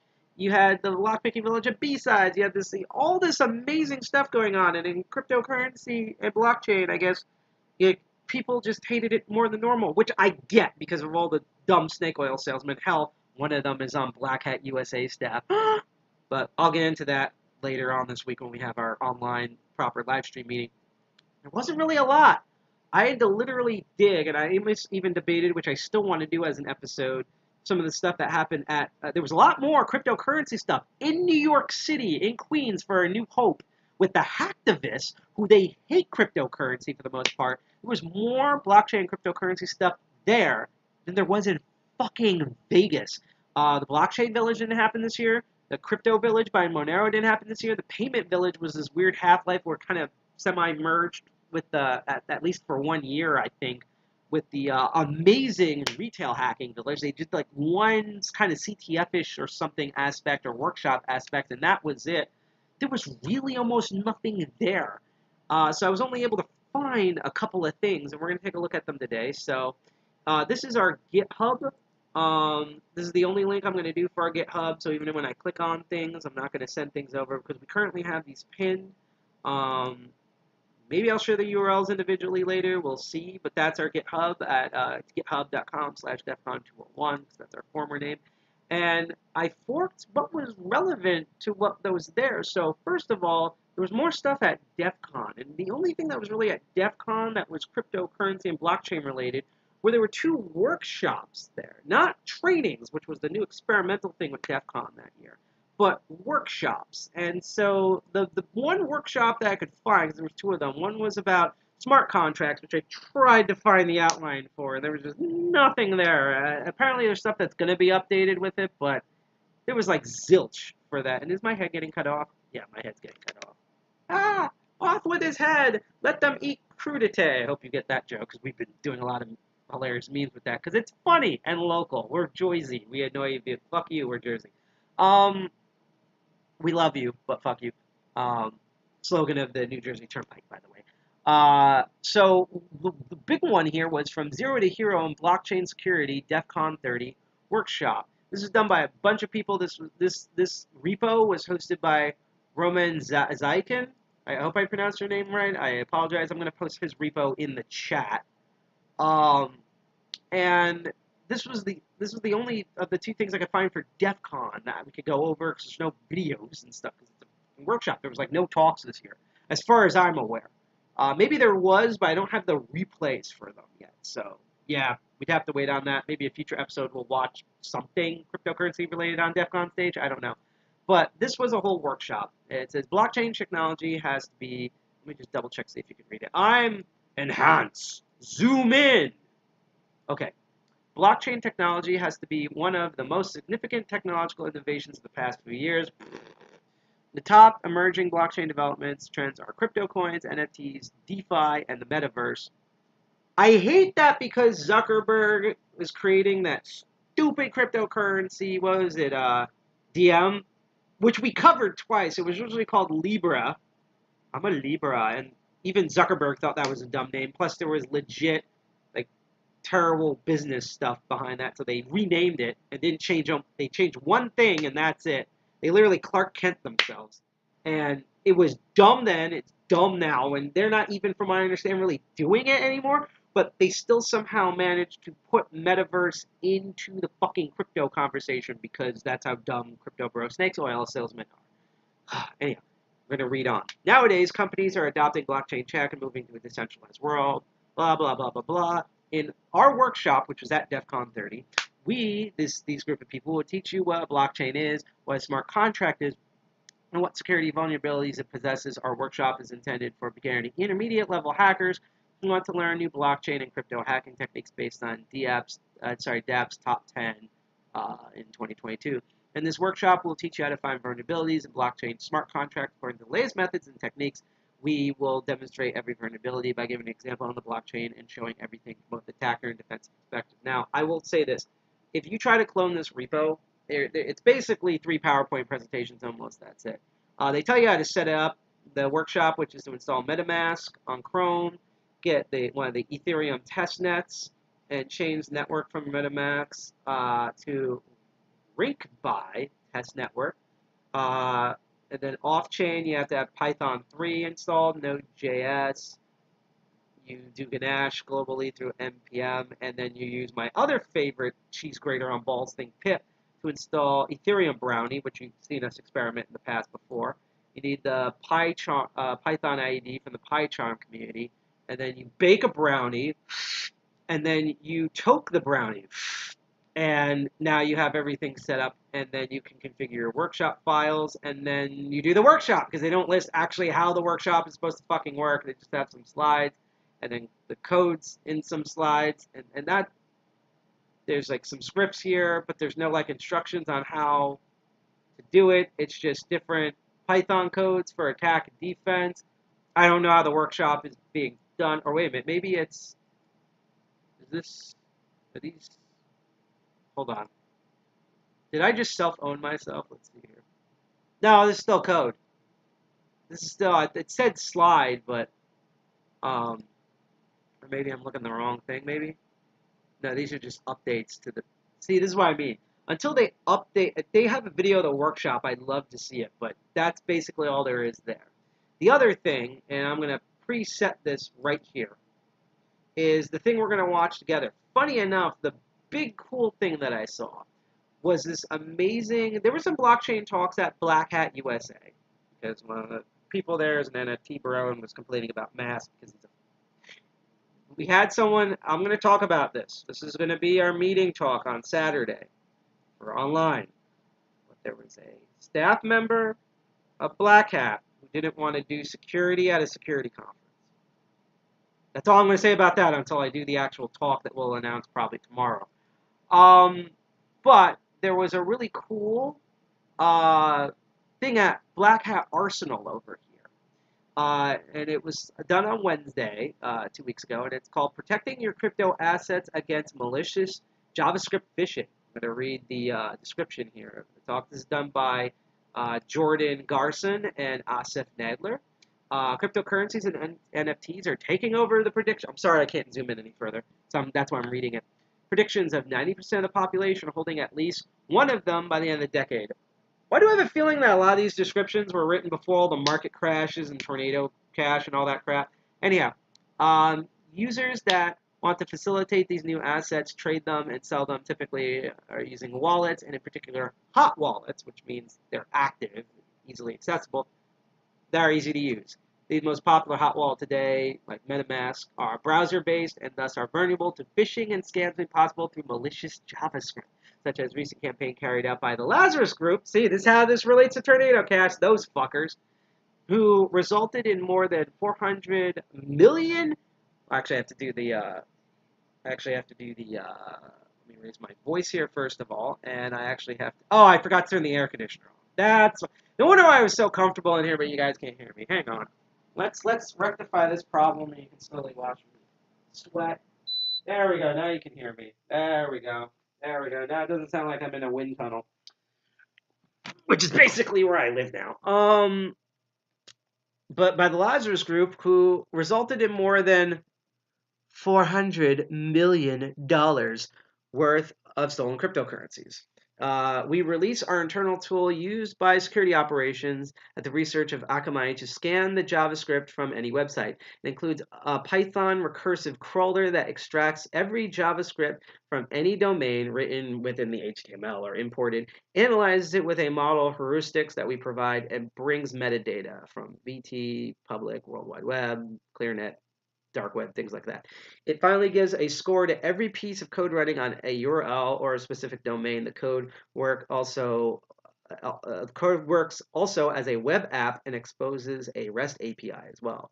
We will finish by presenting some real detection we caught with this tool and explaining them. So this is really cool. This is 24 minutes long, so we're going to stream until 1 a.m. and then we'll do our sign-offs. And if you're on Twitch, stay. If you're a night owl, not to be confused with my lockpicking mentor, Night Owl, and good friend Night Owl from Tool.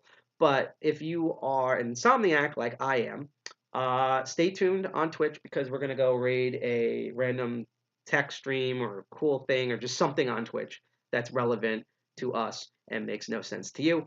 But I'm not even gonna interrupt this. I'm just gonna let I think it's gonna be Mr. Garzon who's presenting here because I don't know if Asif comes in at any point. But I'm just gonna let them talk for 24 minutes straight on their awesome tool and show you the GitHub, which we've cloned. So if you scroll down on Twitch, there it is in our GitHub repo, same link I posted earlier, that you can use like they're going to show in this video. So let's spend a nice roughly half an hour by seeing this amazing tool at Black Hat Arsenal and hope the stream doesn't die. Here we go.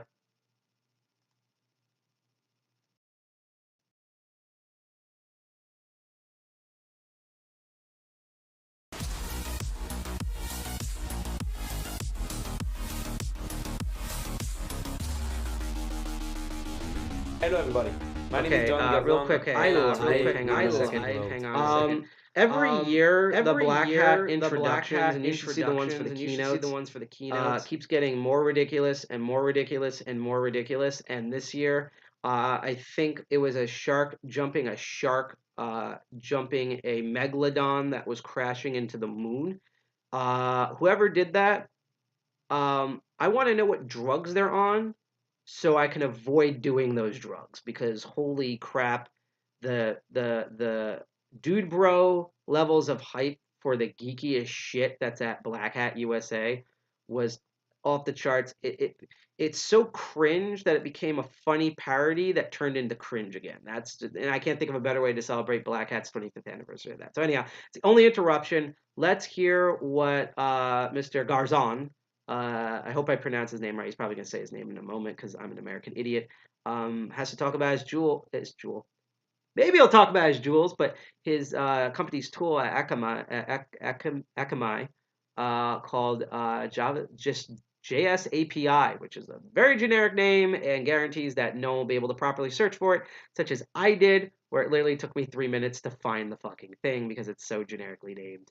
It's basically the brand X of naming shit on GitHub. But I digress. Let's hear what this awesome dude has to say about his tool and how to use it. Wink.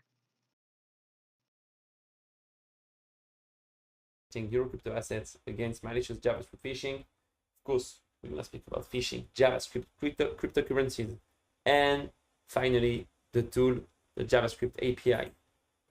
Let's start. Show information about me. I'm a security research and a data science lead at Akamai Technologies.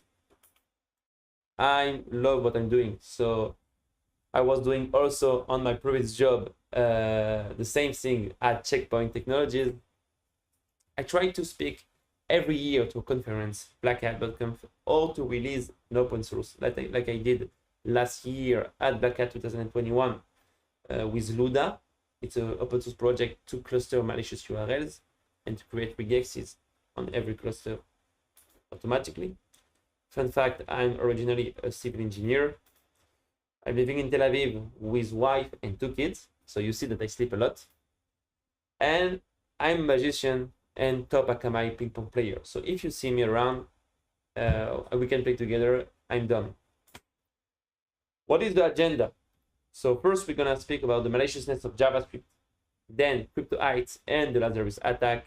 Finally, of course, we're gonna demo the tool and try to understand how it works. So why JavaScript is an issue? First of all, what is JavaScript? JavaScript is like HTML, CSS, is a code that is running in your browser and enhance user experience. So almost every website uses JavaScript. So you cannot avoid it.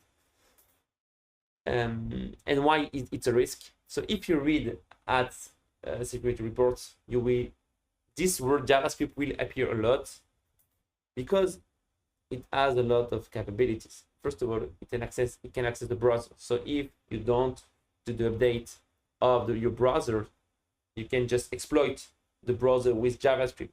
You can do cryptojacking, meaning you can mine cryptocurrencies with JavaScript on the browser. And a very, very famous example is at the bottom right of the screen. The Magecart group injected a malicious code into the British Airways website. With few lines of code, they stole 380,000 victim credentials of credit cards. And fun fact, British Airways paid also a fine, GDPR fine of hundreds of $millions. So this is a fun fact. So you see, it's a very simple code to understand. They just do a post request to their server and that's it. So I give you the source if you want to read about it. About crypto-ites, same. I give you the source at the bottom of the screen. This is a cool website. You have all of this every day new statistics. $3 million has been stolen as of today, July 2022. Every day, more than 10 businesses are hacked. We don't gonna speak about every technique how to steal cryptocurrencies. We're gonna focus only on scam cryptojacking. So in our use case, we have scam and phishing and cryptojacking. This can be done only with JavaScript. That's why we are speaking about it. We don't speak about smart contract or other techniques how to steal money. So existing solution, we have a lot of existing solutions on internet, but those are paid solutions. They are linked with the product. You need to use this product to have the solution. So it's not our idea. Our idea is to make something open source, powered by the community, configurable. You can use it by your own and understand it. So that's how came this project. So this project can detect any malicious JavaScript, but if you inject to the training set crypto schemer, then you can detect them. That's the whole idea. So we try to analyze the example of the Lazarus attack starting on February 2020. So same technique, they injected into benign websites, probably with a cross-site script attack, XSS attack. So the whole idea is the same. You just modify the recipient address with your own address. You can then scan it on Etherscan. You will have all the transaction. So that's the idea. It's very simple to understand, not obfuscated, and just I spoil you, sorry, this can be detected by the JavaScript API. So when I say by the JavaScript API, is by the model inside it. We're gonna speak about the model now, like in few slides. Fun fact, just another solution proposed to detect, to not be fooled by crypto skimmer. You can just disable JavaScript. Of course, it's not our idea. Our idea is just to keep JavaScript and scan the JavaScript before using it. So that's the new solution. Scan website with JavaScript API before visiting them. Okay, how it works. You have few components. First of all, we have the crawler. This crawler just take all the JavaScript inside the website. JavaScript in the HTML code, and JavaScript also referenced with linked external libraries. We have the models. So we provide one model train, but you can add your own model there. You can run multiple models and metadata. If you want more information, you can just plug services that give you more information about JavaScript, meaning various total, public WW, even ETR anything that can give you more details so you can do a better analysis. So these blocks are independent and fully configurable. This is very, very important. If you want to contribute to the project, you can just improve just one block, and that will be great, and we profit all the community. About the model we choose, it's an open source model called GSTAP.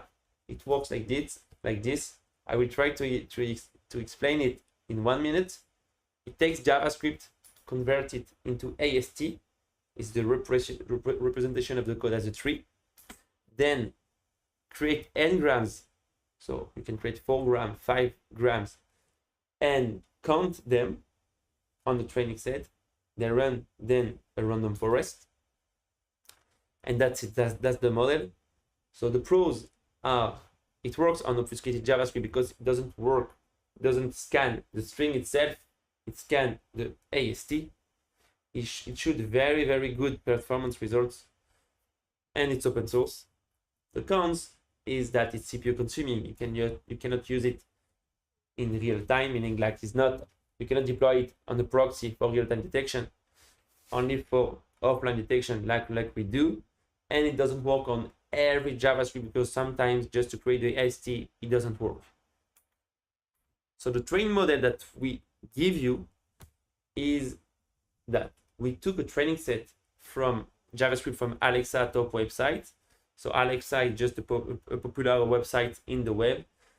Now they stopped the service, Alexa, so you cannot use it. You can go to Tranco, you can go to Majestics, to any popular website ranking to take behind JavaScript. That's the whole idea. And then for malicious samples, you have a lot of datasets public in the web. So those are the names. I also give you the links in the README, so you can replicate my training set. And of course, we injected the Lazarus attack samples. So only 7 samples, but it's enough. It's enough to detect. We speeded test and train, so 75-25. And so to get the thresholds to have, of course, 0 false positive. In security, we don't work if we have false positive. And on this model, so it's detecting the 25%, 90% of the 25%. If you are with me, so train test, we trained on the train, we test on the test. On the test, we detected 90%. And of course, we detected also the part of the Lazarus samples. So on the train set, we have 5 sample crypto screamers, and on the test 2, and only with 5 we detected 2. Okay, it's demo time. Let's go to the demo. Welcome to the demo. So first of all, what you do, you go to github.com/akamai/js_API to clone the repository. I try to make it very clear. The README is very detailed, so you can get started really in less than 5 minutes, even less than 2 minutes. Of course, with the help of Docker, everything is Dockerized. With just 2 lines, you have all the dependencies. You can even spin it up in a cloud service. So we're gonna do that together. So as you see, I detect everything. I made some modification to JS tab and explained why I did that. I give you also links to the training set. So if you want to download the same, to have this almost the same training set as me, you can do it here, etc., etc. So you clone the repo, and once you have the repo, I go here. So of course I have the repo. What you do, one thing, Docker compose up, and that's it. So with me, I think it's already running, but it will take with you 1 minute because it will build first of all the image. You have the Docker file here, it will build that, and that's it.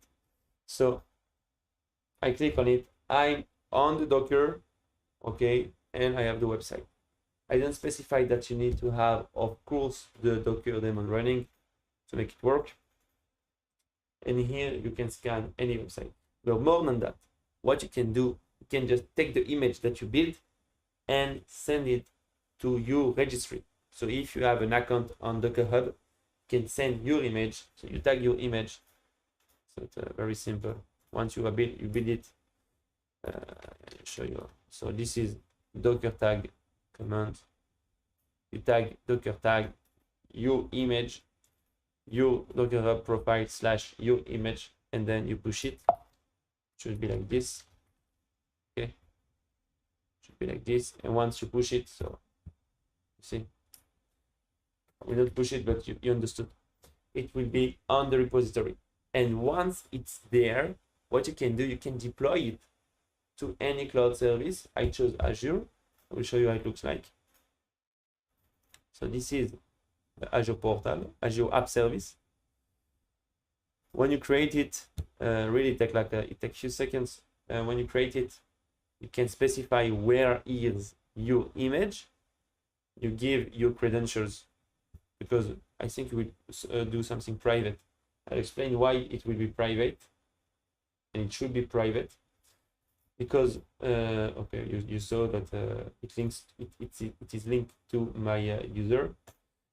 Why it should be private? Because one thing that you need to do, I didn't say, I ran before doing it, you need to first copy credentials.json with your VT various key, API key, public www API key. It's not mandatory, but if you want to use those services, you do it. And then when you create the image, those keys are inside the image. That's why you don't want that to be public. Because if someone downloads the image, it can just read your credentials. You can do it, of course, with environment variables. We chose just to do it like this. You can modify it, of course.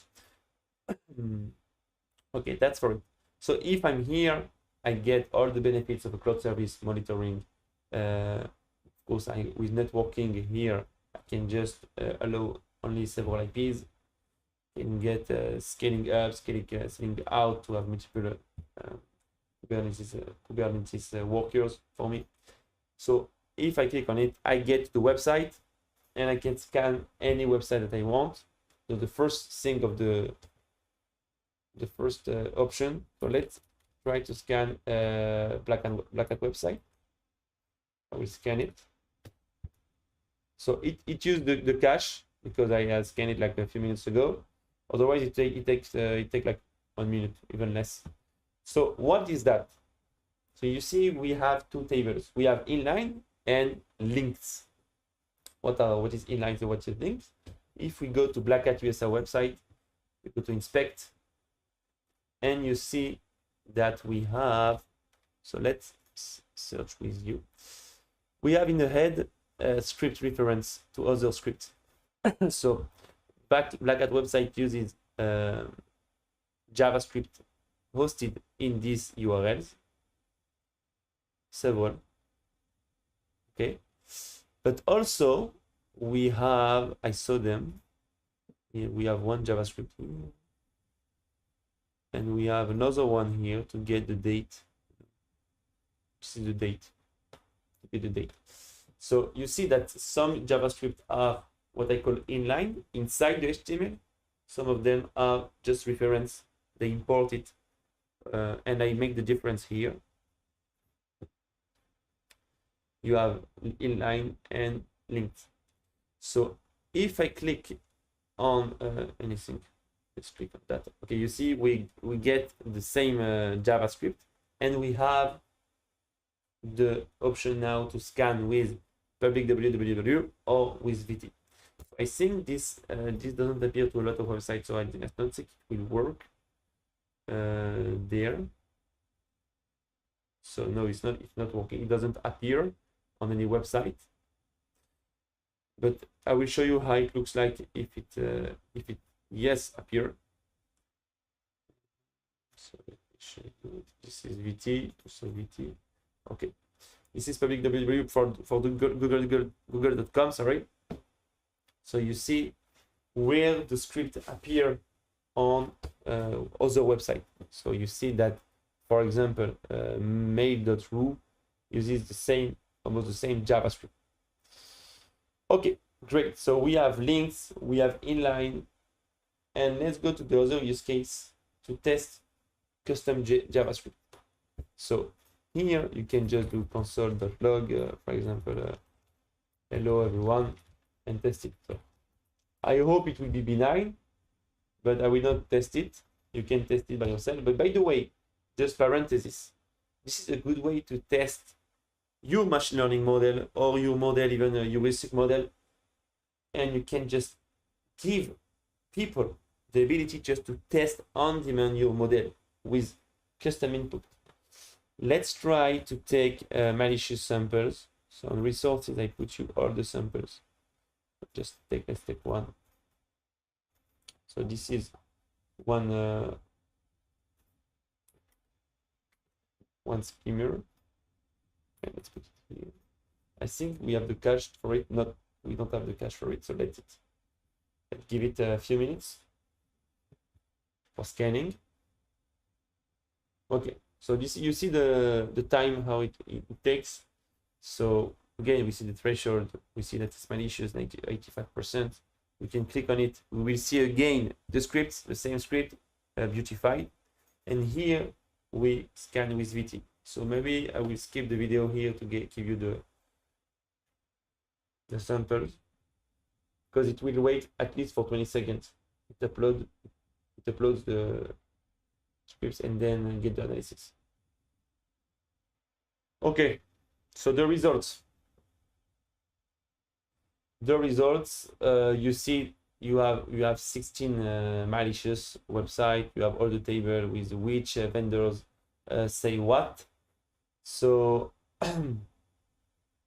so you have here all the reports. So again, the idea, if you add new metadata object, you can just add just several buttons and just click on them and get all your metadata. This is very cool. And so that's it. You can scan URLs, you can scan custom data, you have all the metadata, you have everything explained, meaning you have links, inline, separated. You can scan any website, and the current model actually detect malicious JavaScript schemers. So again, if you want to contribute, this is very easy. If you want to add, okay, so everything again is transparent. This is the crawler. If you want to have metadata, you can just of course base yourself on the abstract class and then add your metadata object. Same for the models. It's like this. We didn't test the API. This is the last thing we do. If you don't want to use the UI, you just want to use the API, this is also okay. What we do, we run locally script, not with the, because you see the log. So let's run it like this. You can run main, or you can run the file main, just run Flask. And if you run WSGI, it will run basically the Gunicorn. It's better to use this one. Actually, it's a better practice. So again, if I click on it, I will get the same website, but I'm gonna use this test. So let me give you, it's 4004, 4004. Let's debug it. Just to show you, so you see with Python, I'm doing a post request, akamai.com. Okay, now it will take maybe 1 minute. Download the data. You download the file on download folder. You have the inline. See, you have the links.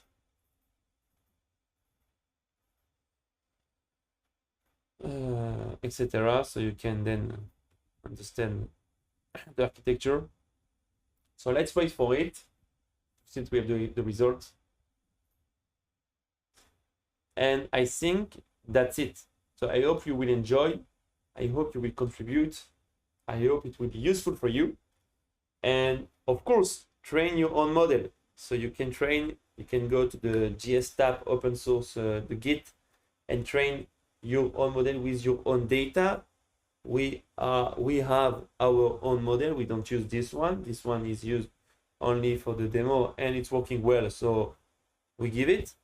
But just train your own model. So we have the results. Basically, the result is JSON with all the inline. You see, we have two keys, inlines and links, and that's it. That's it. So you can use with the UI, you can use with an API, you can add your model, you can add your metadata, you can run it with Docker locally, you can run it on the cloud. So I think you can run it anyhow. So that's it. That's it for the demo. I hope you enjoyed, and see you again 1 minute for the last slide. About the future work, what we can do. First of all, we can add new metadata components. So like packers, you can see ORCAD presentation about it. I give you the YouTube link. This can indicate about maliciousness of a JavaScript. JavaScript use packers to get obfuscated. We can just add a JavaScript deobfuscator as a tool. We can get metadata from etherscan.io if we identify a Ethereum address. We can, of course, add new models, not only JS stuff. And finally, we can merge your contribution. So I'm waiting for your pull request to improve this tool. Thank you very much. I hope you enjoyed. I hope you will use this project. Special thanks to Asaf Nader, who also contributed to this project. And see you.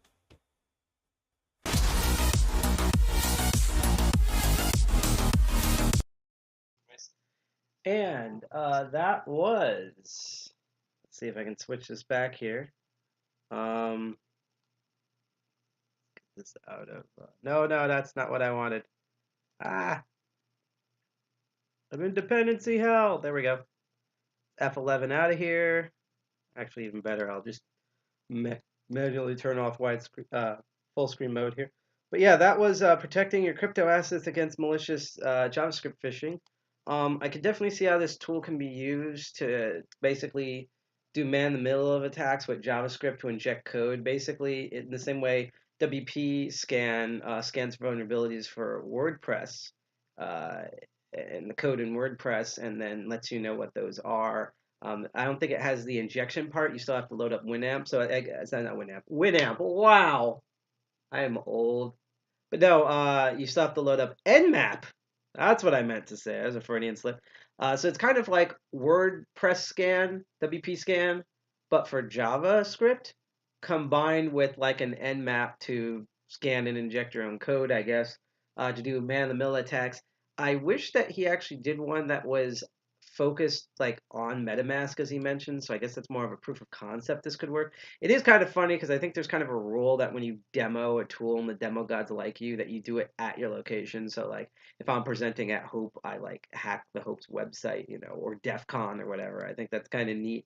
And it's funny too because I plan on eventually doing an episode about bug bounties and let's exit out of this bug bounties and blockchain tech and sort of like the unique resources that happen around there. So like maybe I'll install this tool because one of the reasons why we're not running the code is because I don't have like my own VM running up. I don't have my own domain for it yet. I'm also extremely tired because I worked for 3 hours. It takes me a half an hour to walk there and walk back. Then I had to babysit some legit kids and animals for 3 hours and then have done rough now 4 hours of this live stream. It was supposed to end at noon. I was late, so it's ending at 1 basically here. But if you want to look at the tool that was presented, I just well, that's our mirror of it. Let me actually get the guy's OG fork here from Akamai. Wrong menu link. Here we go. So that's our mirror, which you can still look at, especially if you're on go to our GitHub, you can see it pinned there. If you are on Twitch, you can scroll down and see it pinned at our little widget there for GitHub. And it's all here. It says how you get started. You run up Docker. Again, I have Docker installed. I just don't have an actual instance of Docker running. The less quick way is you git clone it, and then you install requirements and the wig.cpy, and then you could use the JStop method if you just want to use the code as is and don't do any modifications. It's a really good overall thing of how the tool works. Basically, you can pull the metadata and you can either scan VT or scan the public World Wide Web for the JavaScript, and then you can inject your code. And again, when we cover bug bounties, I like the little X-wing. Oh, look at the little X-wing ASCII thing. Oh, it's cute, and you can copy it because it's fucking GitHub and it flags it as code in the README of the markdown. But that's cute X-Wing. I'm gonna have to borrow that. But I wish I had that for the Rogue One at 2600 story. I would have put that in there. Maybe next time we do a Star Wars or space theme thing, I'm gonna put that ASCII in there. But yeah, when we eventually cover bug bounties, I'm totally gonna download. Download and configure this JS API. By the way, great use of generic name there, so you can't find the goddamn thing on a search. On there with a bunch of other tools, and we'll do that bug bounty episode, and we'll look into it and see if we can maybe attempt to solve some bug bounties ourselves. Well, that is the end of our show. I'm lazy, and it's better to show off the Moonbeam shirt that I'm wearing again. Moonbeam hasn't sponsored this episode, but we did an episode about Moonbeam. It was really awesome, and I got this shirt at the Polka Dot conference. So I'd love to do like a thing where maybe we'll have them on air to interview. That would be awesome because I miss doing like interviews and roundtables and stuff as special episodes. But that was it for Crypto Barons today. So we learned a lot, and a lot of it was more related than you thought. So we looked at the Tornado Cash incident, and we both looked at the legal and ethical proceedings, as well as what Tornado Cash is, which is a crypto, or was, it's kind of like a half-life right now, which is a cryptocurrency mixer, sometimes known as a cryptocurrency tumbler, how that all works, how you would code one. We got to actually, thanks to archive.org, look at the original Tornado Cash as well as the code. We didn't run any of it because we're ethical here, whatever that buzzword means, at DCG 201.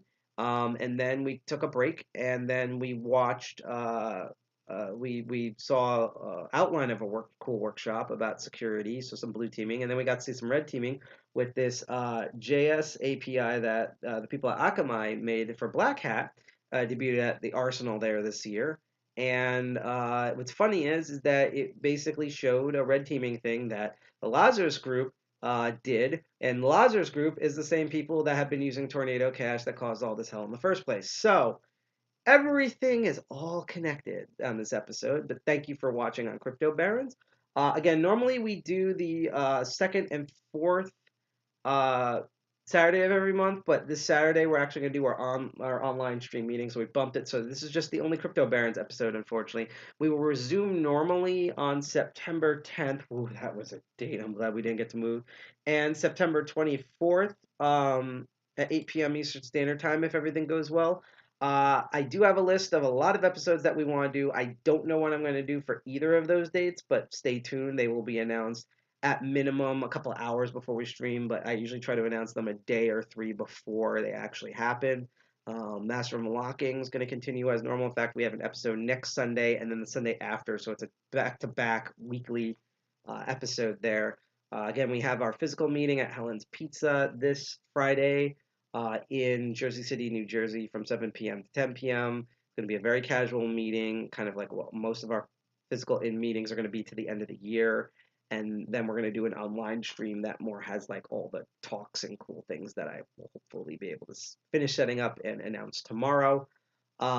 Circuit Breakers is going to return on a random Wednesday next month. I can guarantee that. We're also going to have all the rest of the year, for the most part, we're also going to be doing video game live streams where we're going to relate the video game topic to various stuff in hacker and information security world. And I'm really excited because this is some really cool stuff. And there's going to be one next month. And I can't wait until next week to announce what that is, because this one, it's really basic and it's a game. I mean, I like all the games that I play when we do the show's now going to be called Game the System. But wow, this is a series that I'm really good at that I absolutely love. It kind of reminds me of the Metroid stream that we did a while back for charity, and I can't wait. I can't wait to do that episode. Also, I'm gonna try to get it's just a quick recap at the end. I'm gonna try to get because I really like doing that first episode, even though that was kind of a different era than what we're in now with DCG 201. I'm going to try to do the, what was the show that we called? Patch Tuesday. I have a new idea of how to reformat it. But I actually also have I finally figured out there's a show idea that had different forms over the years that I finally figured out how to do that I want to debut before the end of the year. So there's going to be still a lot. It's not going to be all the stuff I want to do into the end of the year, but it is going to be a lot of stuff, and I'm excited for that. So thank you for watching. Again, we're going to see you in September. Normal schedule, 8 p.m. Eastern Standard Time, second and fourth Saturday of the month. That will be September 10th and September 24th, provided all my scheduling stays there. No, that's fine, Dalp, if I can call you that. Dark Arts usually follows us on my other show, Master of Unlocking. All 4 hours of this insanity, and it was a really dense episode, by the way. It was as dense, but honestly better paced than the Master of Unlocking covering of the Hacker Summer Camp stuff, and that was barely the second half. We just covered it for like half an hour. Wait till you see all the Tornado Cash stuff. There's a lot of like truth spitting on multiple sides and stuff that I got to do. I'm actually really happy about how this episode went, despite my tiredness. But again, you can check us out. Twitch holds our stream up for a bit. It's permanently or semi-permanently on Facebook, and we have permanent archives after this episode is going to be over on YouTube and PeerTube, meaning if YouTube, like with GitHub with Tornado Cash, because they're not central, because they're centralized, blocks our video like they actually did during our VR meeting, the PeerTube one will always be up because that's decentralized. So yep, Dalp is cool in more ways than one. But if you want to check us out again, we're still futzing around with the website, so you can go to our Medium blog at defcon201 at medium.com. We are all over social media once again. We are at, our two popular ones are Twitch. Well, obviously, some of you watching us on Twitch, and stay tuned if you are. I'll explain why in a moment. Popular one is on Twitter at defcon21nj and Instagram at defcon201, but we're on all sorts of different things. Mastodon, Minds.com, GitHub. We have a Right As blog in addition to a Medium blog. You can find us on Tor, on .onions, all sorts of crazy stuff. And I puts the master link here for the link tree on everything. And even though we are still slowly building up our various communication options, such as we're migrating from Keybase finally over to Sessions by the end of this week, as well as figuring out what IRC that we're going to use. We do have a public Discord. The reason why you see pound CTF is we usually use it for doing our own CTF runs, which we'll be doing more of, especially in October. So stay tuned for that. But you can try to say hi with us on Discord, or again, reach us out on social media. And finally, just as a last quick thing, I already posted this in chat. You can find the cryptocurrency donation to medical students for choice. But why is everyone coming out now? What the fuck? Thank you, Pony Lover. Oh, I haven't seen you in forever. Yeah, long time no see. I'm sorry that you guys are finally coming in, but it's like 1:08 a.m. where I am, and I went to work all day. I babysitted some kids, and I did this for 4 hours, so it's a lot. But last minute, again, we're doing the charity drive for the National Abortion Federation, which is fighting legally and boots on the ground the terrible SCOTUS decision that not only removed the same way how the same exact way how, as we covered on this episode, that the U.S. Department of Treasury moved a bunch of rights for income for people online who are using Tornado Cash and others like it legally. But SCOTUS did a big dick move before, a small dick move actually beforehand. It's not big dick. To them it was a big dick move, but it was actually a micro penis, non-existent penis move to, probably using bad words here, but whatever, to basically not only punish everyone that has a uterus, but also just get rid of a bunch of privacy stuff that was built in because of the Roe v. Wade ruling. So I know, and that's the whole thing. But so you can donate $1 or $5. We're trying to get to 400 fiat dollars, but even if we're only $30, and I want it to be at least $31 at least by the end of the month, all the money is still going to go directly to National Abortion Federation. You can click the link I put in chat. You can scan the QR code through Tiltify, which handles, it's a reputable third party that handles all our fiat money. We're not pump and dump. We don't handle it ourselves. Or if you're on Twitch, you can scroll down and check our widget. Speaking of Twitch, again, if you like the content that you see and you can't remember that Crypto Barons is going to be back September 10th and September 24th at 8 p.m. Eastern Standard Time, you can get reminders by following us completely for free on Twitch, DLive, or YouTube. When we live stream and do it, we get notifications. A lot of times people follow us when we're not streaming, and next episode on this, I'm going to cheer everyone who's been following us from now until the next episode who didn't do it live. So there's all of that. And speaking of Twitch, well, for DLive and YouTube people and PeerTube and Facebook, this will be the end of our stream. Stay tuned if you're on Twitch, because we are going to scour Twitch in a minute, and we're going to raid some channel. Usually we raid something techie related, someone building something physically, someone coding something, doing actual hacks. But sometimes it's just a really cool streamer. Sometimes it's something goofy. Sometimes it's something weird, terrifying. Combination of them all. Who knows? Yeah, there was a lot of dick references, more dick references than Master of Unlocking, which is actually impressive because Locksport is nothing but genitalia sexual references. So it sucks that everyone's kind of chatting now. We had a bunch of good stuff in chat earlier, but again, if you want to catch up, YouTube, PeerTube, and for a while, Facebook and Twitch will have our live, so you can watch again. But I have to do the outro, so this is Sidepocket, co-founder of DCG201. Thank you for watching Crypto Barons. If you're on Twitch, stay tuned for our raid. I'm too lazy to lean everything. Hack the planet, Dirty Jersey represent, and remember, trying to figure out what we're going to remember here today, because I have no memory left. And Jack is, wow, we were talking about you earlier in a positive way, and should I just start? Actually, let's remember this. Maybe I should try to stream, or in the future, maybe on one of the new shows I want to start, we can stream from like midnight to like 6 a.m. in the morning, like the Cro-Magnodon that I am, and see if that has a better result here. So just, I'll look into that person. I have a feeling this is going to be a joke or something, but I'll look up who they are. But yeah, we're going to go raid someone on Twitch now. So yeah, thank you for watching Crypto Barons. Hope to see you physically at Helen's Pizza if you're in the New Jersey metro area, 7 to 10 at Helen's Pizza in Jersey City, New Jersey. And we're going to be live streaming on the 27th. Lots of cool stuff if everything goes right. Hope to announce that all tomorrow. Peace, everyone. Enjoy the music and say hi to whoever you raid. Da-da, da-da-da-da.